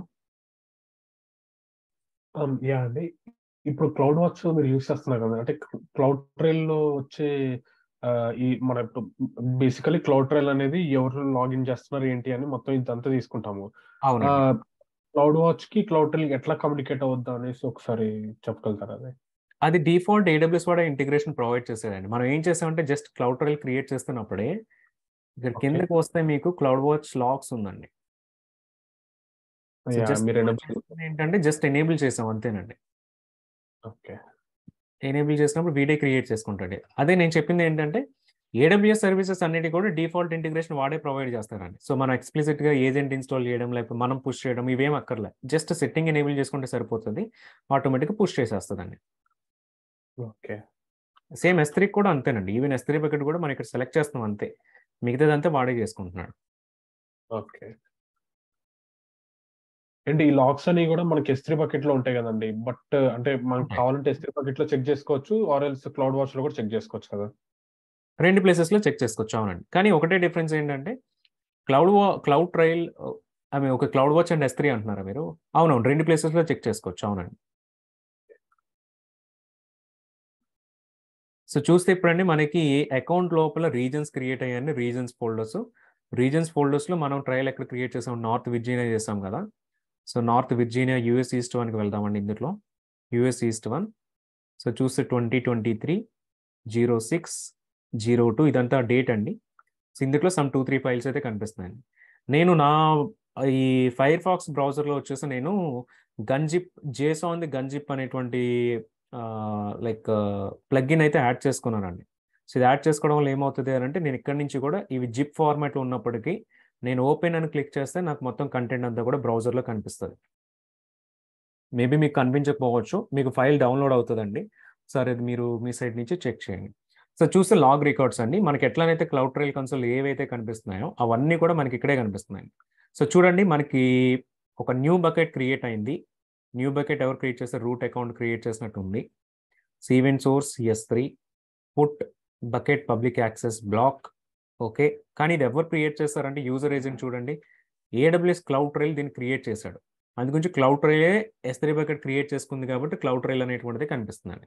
అండ్ CloudTrail యూజ్ చేసేది ఏంటంటే జావా SDKs వీడు యూజ్ చేస్తాను బ్యాక్ ఎండ్లో. అండ్ బకెట్ నేమ్ ఏంటి, బకెట్ యూఆర్ఎల్ ఏంటి, అండ్ బకెట్కి అప్లై చేసినటువంటి పాలసీ ఏంటి, సో ఏఆర్ఎన్ ఏంటి, ఈ కేటగిరీ మేనేజ్మెంట్ ఈవెంటా వేరే ఈవెంటా, ఇవన్నీ కూడా మనకి ఇక్కడ నుంచి కనిపిస్తున్నాయండి. రైట్. సో ఇది ఒక ఈవెంట్ అయితే వేరొక ఈవెంట్ కూడా చెక్ చేద్దాం. సో ఓపెన్, ఇది కూడా రూట్ అకౌంట్ పర్ఫామ్ చేసింది. ఆర్గనైజేషన్లో జరిగినటువంటి యాక్షన్ ఏంటంటే list AWS service access for organisation north Virginia region. మర్చిపోయిన ఆర్గనైజేషన్స్ అనేటువంటిది కూడా మనకి గ్లోబల్ సర్వీస్ అండి ధర్ని గారు. సో అది కూడా మీకు గ్లోబల్ సర్వీస్ కింద కన్సిడరేషన్ చేసుకోవచ్చు. సో ఇవన్నీ లాక్స్ అని ఇట్లా వస్తాయండి. So this is for S3 bucket. And ఒకసారి క్లౌడ్ వాచ్కి వెళ్దాం, ఒకసారి రీఫ్రెష్ చేద్దాం. సో స్టిల్ ఇక్కడ రావట్లేదు. CloudTrail logs.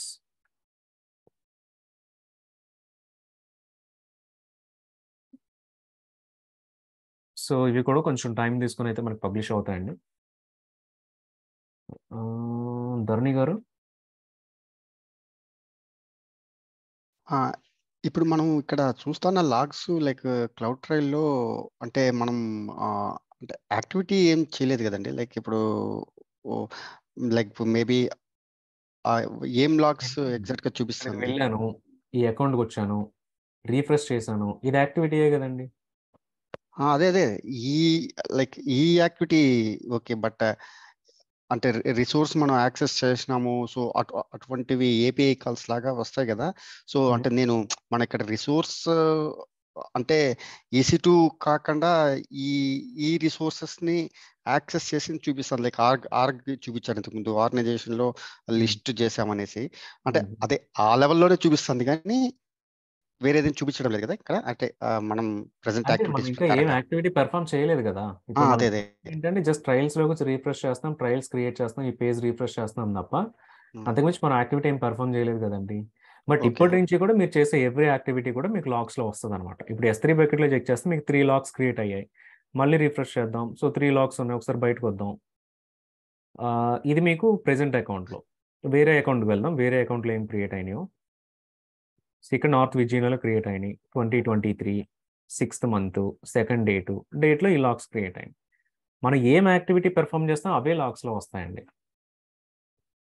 క్లౌడ్ వాచ్ లో కూడా సేమ్ ఇదే లాగ్ వస్తుంది కదా. సేమ్ లాగ్ వస్తుంది, అక్కడ కూడా ఇదే లాగ్ వస్తుంది.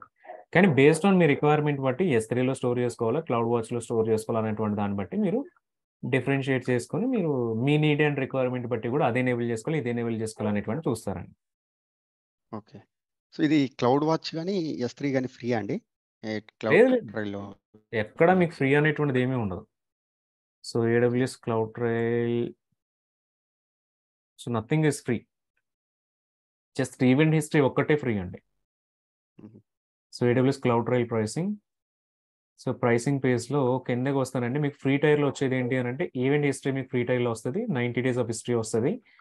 దెన్ CloudTrailsలో 1 కాపీ, ఒక CloudTrail ఒక్కటే ఫ్రీ అండి ఫ్రీ టైర్ అకౌంట్.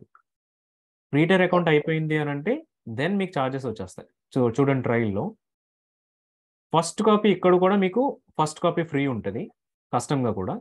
కానీ సెకండ్ ట్రయల్ క్రియేట్ చేశారండి, వీటి చెప్తుంది కూడా అదే. ఆఫ్టర్ ఫస్ట్ కాపీ అంటే ఒక CloudTrail అండి. సెకండ్ CloudTrail క్రియేట్ చేశారంటే మళ్ళీ మీకు $2 per every 1 lakh management events అండి. ఓకే. సో ఇది మళ్ళీ S3కి డెలివరీ చేస్తున్నందుకు S3కి వచ్చేసి 1 lakh డేటా ఈవెంట్స్కి $0.10. అదే CloudTrail ఇన్సైట్స్ కూడా మీరు ఎనేబుల్ చేసుకుంటే 1 lakh ఈవెంట్స్కి $0.35 ఛార్జెస్ వస్తాయండి. ఇవి మీకు ట్రయల్స్కి అనమాట. మళ్ళీ మీరు సెపరేట్గా క్లౌడ్ వాచ్ లాక్స్లో పుష్ చేస్తే క్లౌడ్ వాచ్ లాక్స్కి సెపరేట్ ప్రైసింగ్ వస్తుందండి. సో క్లౌడ్ వాచ్ కూడా, సో క్లౌడ్ వాచ్ ప్రైసింగ్,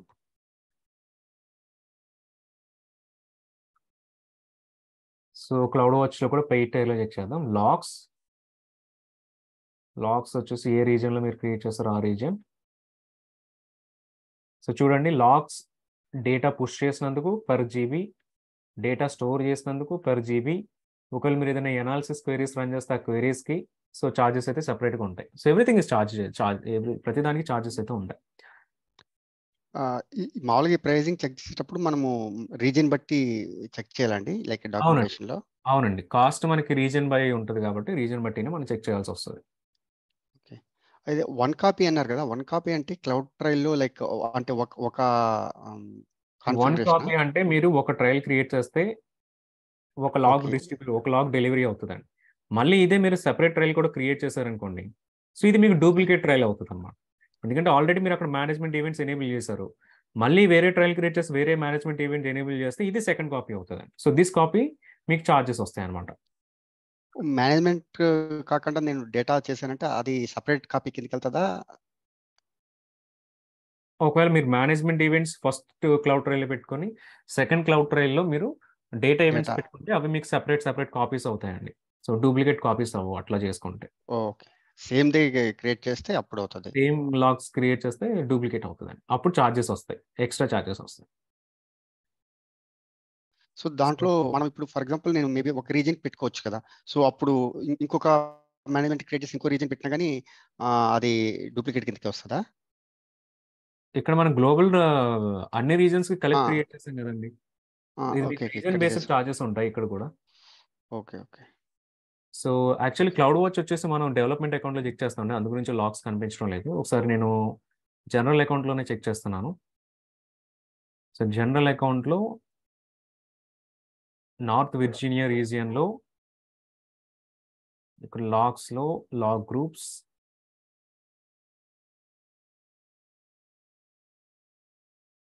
చూస్తే మనకి లాగ్ గ్రూప్ అయితే క్రియేట్ అయింది. సో చూడండి, so this is log group name. Log streams అంటున్నాం కదండి, సో ఈచ్ స్ట్రీమ్ మనకి ఇట్లా కనిపిస్తుంది అనమాట. సో ఒక స్ట్రీమ్ ఓపెన్ చేస్తానండి. సో ఈచ్ స్ట్రీమ్లో చెక్ చేస్తే మన రికార్డ్ అనేటువంటిది ఇట్లా కనిపిస్తుంది. సేమ్ అక్కడ ఎట్లా రికార్డ్ అయితే వస్తుంది, ఇక్కడ అదే రికార్డ్ వస్తుంది. కానీ ఇక్కడ ఉండేటువంటి అడ్వాంటేజ్ ఏంటంటేనండి, మీరు ఇక్కడ సెర్చ్ కూడా చేసుకోవచ్చు అనమాట. So search all log streams. For example console logins organisation అని ఉన్న లాగ్స్ మాత్రం మనం ఫిల్టర్ చేద్దాం. సో ఆర్గనైజేషన్ లాగ్స్ అన్ని మనకు ఫిల్టర్ అయినాయి. ఇట్లా మీకు క్లౌడ్ వాచ్లో ఏంటంటే డైరెక్ట్ సెర్చ్ ఆప్షన్ వస్తుంది. ఎవ్రీ టైం మీరు ఇట్లా సెర్చ్ చేసినా మీకు ఎవ్రీ సెర్చ్కి కూడా మీకు ఛార్జెస్ వస్తాయండి. ఎంత డేటా స్కాన్ అవుతుందనే దాన్ని బట్టి మీకు ఛార్జెస్ అయితే వస్తాయి. అగైన్ ఈ లాగ్స్ అన్ని కూడా మీకు ఎన్ని డేస్ ఉండాలి అనేటువంటి మీరు ఇక్కడ మెన్షన్ చేయొచ్చండి. So default retention period never expire అని ఉంది, ఇది మీరు చేంజ్ చేసుకోవచ్చు. సో ఎడిట్ రిటెన్షన్ సెట్టింగ్, మీకు 1 డే కావాలా, 1 వీక్ కావాలా, లేకపోతే మీ 10 years కావాలా, ఇవన్నీ కూడా మీరు సెటప్ చేసుకోవచ్చు అండి బేస్డ్ ఆన్ మీ రిక్వైర్మెంట్ బట్టి కూడా. నేనైతే ఇది ఇప్పుడు రిమూవ్ చేసేస్తాను డిమో అయిన తర్వాత.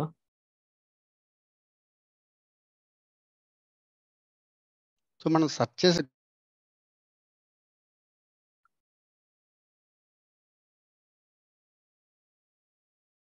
ఓకే, సో ధని గారు క్వశ్చన్. సో మీ క్వశ్చన్ కంప్లీట్ చేస్తే నాకు వెనకాల ఇంకా 3-4 ఉన్నారు. Okay okay. ఇప్పుడు చెప్పారు కదా, సెర్చ్ చేసామంటే దానికి ఛార్జెస్ ఉంటుందండి లైక్ ఈ క్లౌడ్ వాచ్ లో? ఇక్కడ క్లౌడ్ వాచ్ లో పేజ్ ఉంది కదా, analyse log insight queries, $0.0067 per GB of data scan. This is nothing but like what you search now, like organisation search చేసాం. సెర్చ్ చేసినప్పుడు AWS బ్యాక్ ఎండ్ లో search చేస్తున్నాడు చూసారా, వాడు ఎంత జీబీ ఆఫ్ డేటాని సెర్చ్ చేసాడో దానికి మీకు ఛార్జెస్ అయితే పడుతుందండి. ఫ్రీ టైర్ లో కూడా ఉంటుందండి ఇది ఛార్జెస్? ఫ్రీ టైర్ లో ఉండదు.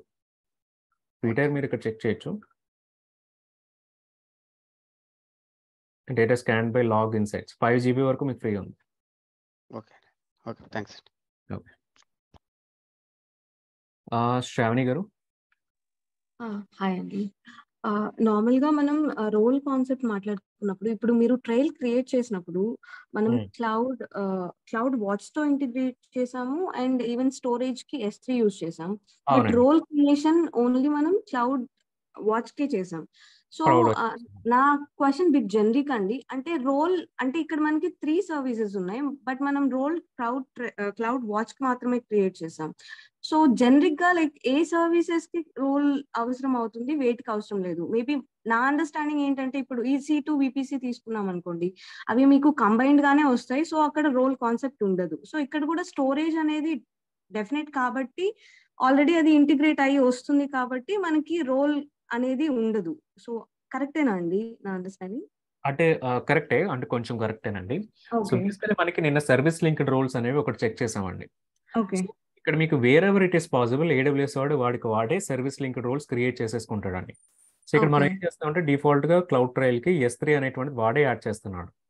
సో కాబట్టి వాడే సర్వీస్ లింక్డ్ రోల్ క్రియేట్ చేసుకొని దానితో వాడు పుష్ చేసేయగలుగుతాడు. క్లౌడ్ వాచ్ ఏంటంటే ఆప్షనల్ అండి. ఆప్షనల్ కాబట్టి మనకి మనం యాడ్ చేస్తున్నాం కాబట్టి వాడు అక్కడ రోల్ అనేటువంటిది మన నుంచి తీసుకుంటున్నాడు. ఈవెన్ మన నుంచి తీసుకుంటున్నా వాడు రోల్ వాడే క్రియేట్ చేసుకోగలుగుతాడు, లేకపోతే మనలైనా మనం క్రియేట్ చేసిన రోల్ని కూడా ఇమ్మని చెప్తున్నాడు. సో 2 ఆప్షన్స్లో మనం చేయొచ్చు అనమాట. సో 2 వేస్లో ఒకటి వాడు సర్వీస్ లింక్డ్ రోల్స్ చేసుకోగలుగుతాడు, అది చేసుకోలేకపోతే అప్పుడు కస్టమ్ రోల్స్ అడుగుతాడు అని. ఓకే. బట్ ఇక్కడ ఈ స్పెసిఫిక్ కేస్ మనం తీసుకున్నట్లయితే S3 కి వాడు మనల్ని ఏం రోల్ అడగట్లేదు. దట్ అడగలేదు. మీన్స్ లైక్ బ్యాక్ ఎండ్ వాళ్ళే క్రియేట్ చేసుకుంటారు. వాళ్ళే క్రియేట్ సేమ్ చేసుకుంటారు. గోస్ విత్ EC2 VPC కూడా అదే వెళ్తుంది. అవునండి కరెక్ట్. ఓకే. సో అలా జనరిక్ గా మనకి అంటే మేబీ ప్రాబబ్లీ సర్వీసెస్ అన్ని హ్యాండ్స్ ఆన్ చేసే కొద్దీ మనకు తెలుస్తుంది ఏవి బోత్ ఇంటిగ్రేట్ అయి ఉంటాయి, ఏవి మనం ఆప్షనల్ గా చేసుకోవాలి. బట్ జనరిక్ డిఫరెన్షియేషన్ ఏదైనా ఉందా క్యాజువల్ గా చెప్పడానికి? లేదు అట్లా ఏం లేదండి. డిపెండ్స్ ఆన్ ఉండదా? మనం యూస్ చేసే సర్వీస్ని బట్టి వాడు రోల్ ఇమ్మంటే రోల్ ఇస్తాం, రోల్ ఇవ్వద్దు ఓకే. నేను చేసుకుంటానంటే మనం వదిలేస్తాం, అంతేనండి. అంతకు మించి పెద్ద ఏం అది కూడా ఓవరాల్ సర్వీస్ కి డిఫరెంట్ ఉంటుంది. మనం డిఫరెంట్ జనరలైజ్ చేసి ఏం కరెక్ట్ చెప్పలేము.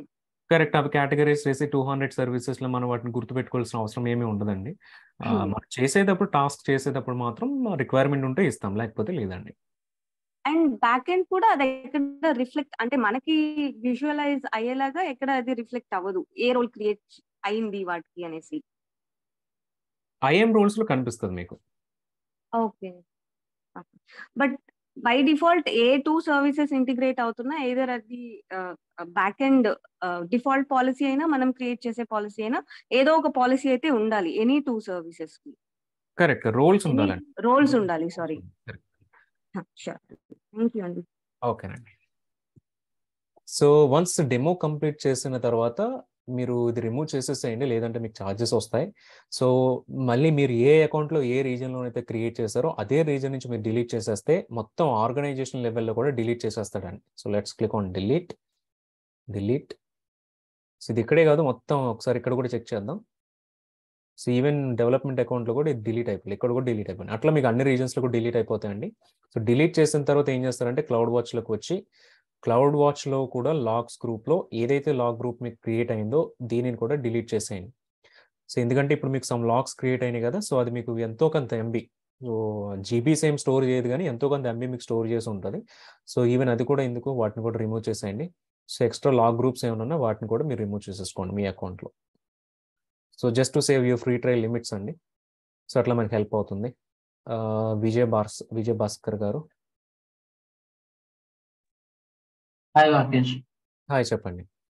నాకు maybe it's out of box question ఉంది. నాకు ఒక క్వశ్చన్ ఉందండి. ఇప్పుడు నేను ఒక EC2 ఇన్స్టాన్స్ లాంచ్ చేశాను, దాంట్లో నా అప్లికేషన్ ఒకటి వేస్తున్నాను. ఓకే. దాంట్లో ఎన్ని యూజర్స్ ని యాక్సెప్ట్ చేసిద్దని మనం ఏదైనా లోడ్ స్క్రిప్ట్స్ రాసుకొని చెక్ చేసుకుంటాం అంతేనా, లేకపోతే ఏదైనా ప్రీ డిఫైన్డ్ ఏదైనా యాప్స్ ఏమైనా ఉన్నాయండి, ఏదైనా టూల్స్ కానీ అలాగా? టూల్స్ ఏమి ఉండవు, అది లోడ్ టెస్టింగ్ మీరు చేసుకోవాలండి.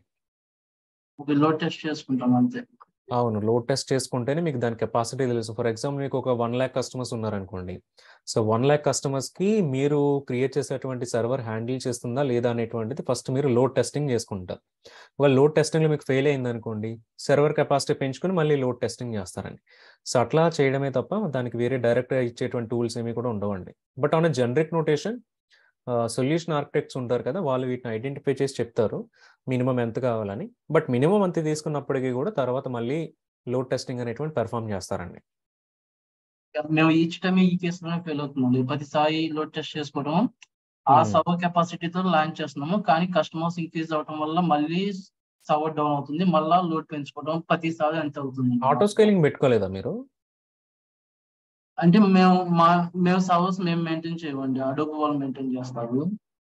ఒకసారి వాళ్ళకి చెప్పండి ఆటో స్కేలింగ్ లాంటిది పెట్టమని. సో ఆటో స్కేలింగ్ ఏంటంటే మినిమం పెడతారు, మినిమం ఒక 5 సర్వర్లు 6 సర్వర్లు కావాలని పెట్టుకుంటారు. బట్ ఎప్పుడైనా లోడ్ అంతకుమించి ఎక్కువ వచ్చేసినా ఈవెన్ అది కూడా క్యాపబుల్ అయ్యేలాగా మీరు ఆటో స్కేలింగ్ పెట్టుకుంటే ఏమవుతుందంటే 7th server 8th server 9th server అట్లా మీకు యాడ్ అవుతూ ఉంటుందండి. అట్లా మీకు అప్లికేషన్ డౌన్ అవ్వకుండా మీకు హెల్ప్ అవుతూ ఉంటుంది అనమాట. సో ఒకసారి మీరు వాళ్ళతో చెప్పండి ఆటో స్కేలింగ్ గ్రూప్ లాంటిది ఏదైనా ఉంటే అది ఎనేబుల్ చేయమని. ఓకే అండి, థ్యాంక్స్ అండి. ఓకే.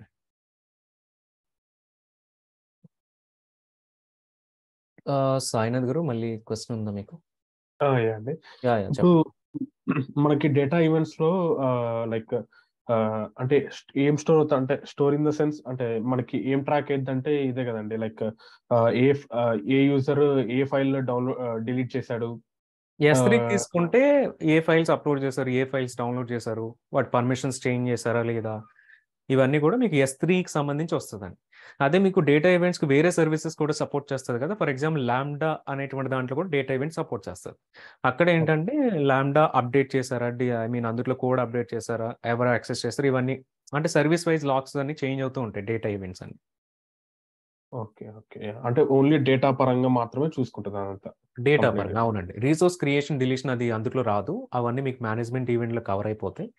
డేటా రిలేటెడ్గా కావాలంటే అవి మనం ఎనేబుల్ చేసినప్పుడు వస్తుందండి. కరెక్ట్. ఓకే, ఇంకోటి EC2 పరంగా తీసుకుంటే కనుక డేటా ఈవెంట్స్ ఏ ట్రాక్ చేస్తుందండి క్లౌడ్రైల్? EC2 డేటా ఈవెంట్స్ ఉండవు, only management events. Okay. And management events అంటే EC2 క్రియేషన్, డిలీషన్, అప్డేషన్ వీటి వరకే ఉంటుంది. ఆ సర్వర్ లోపల మీరు ఏ యాక్టివిటీ పెర్ఫామ్ చేసినా అది లాగ్ అవ్వదండి, క్లౌడ్రైల్లోకి రాదు.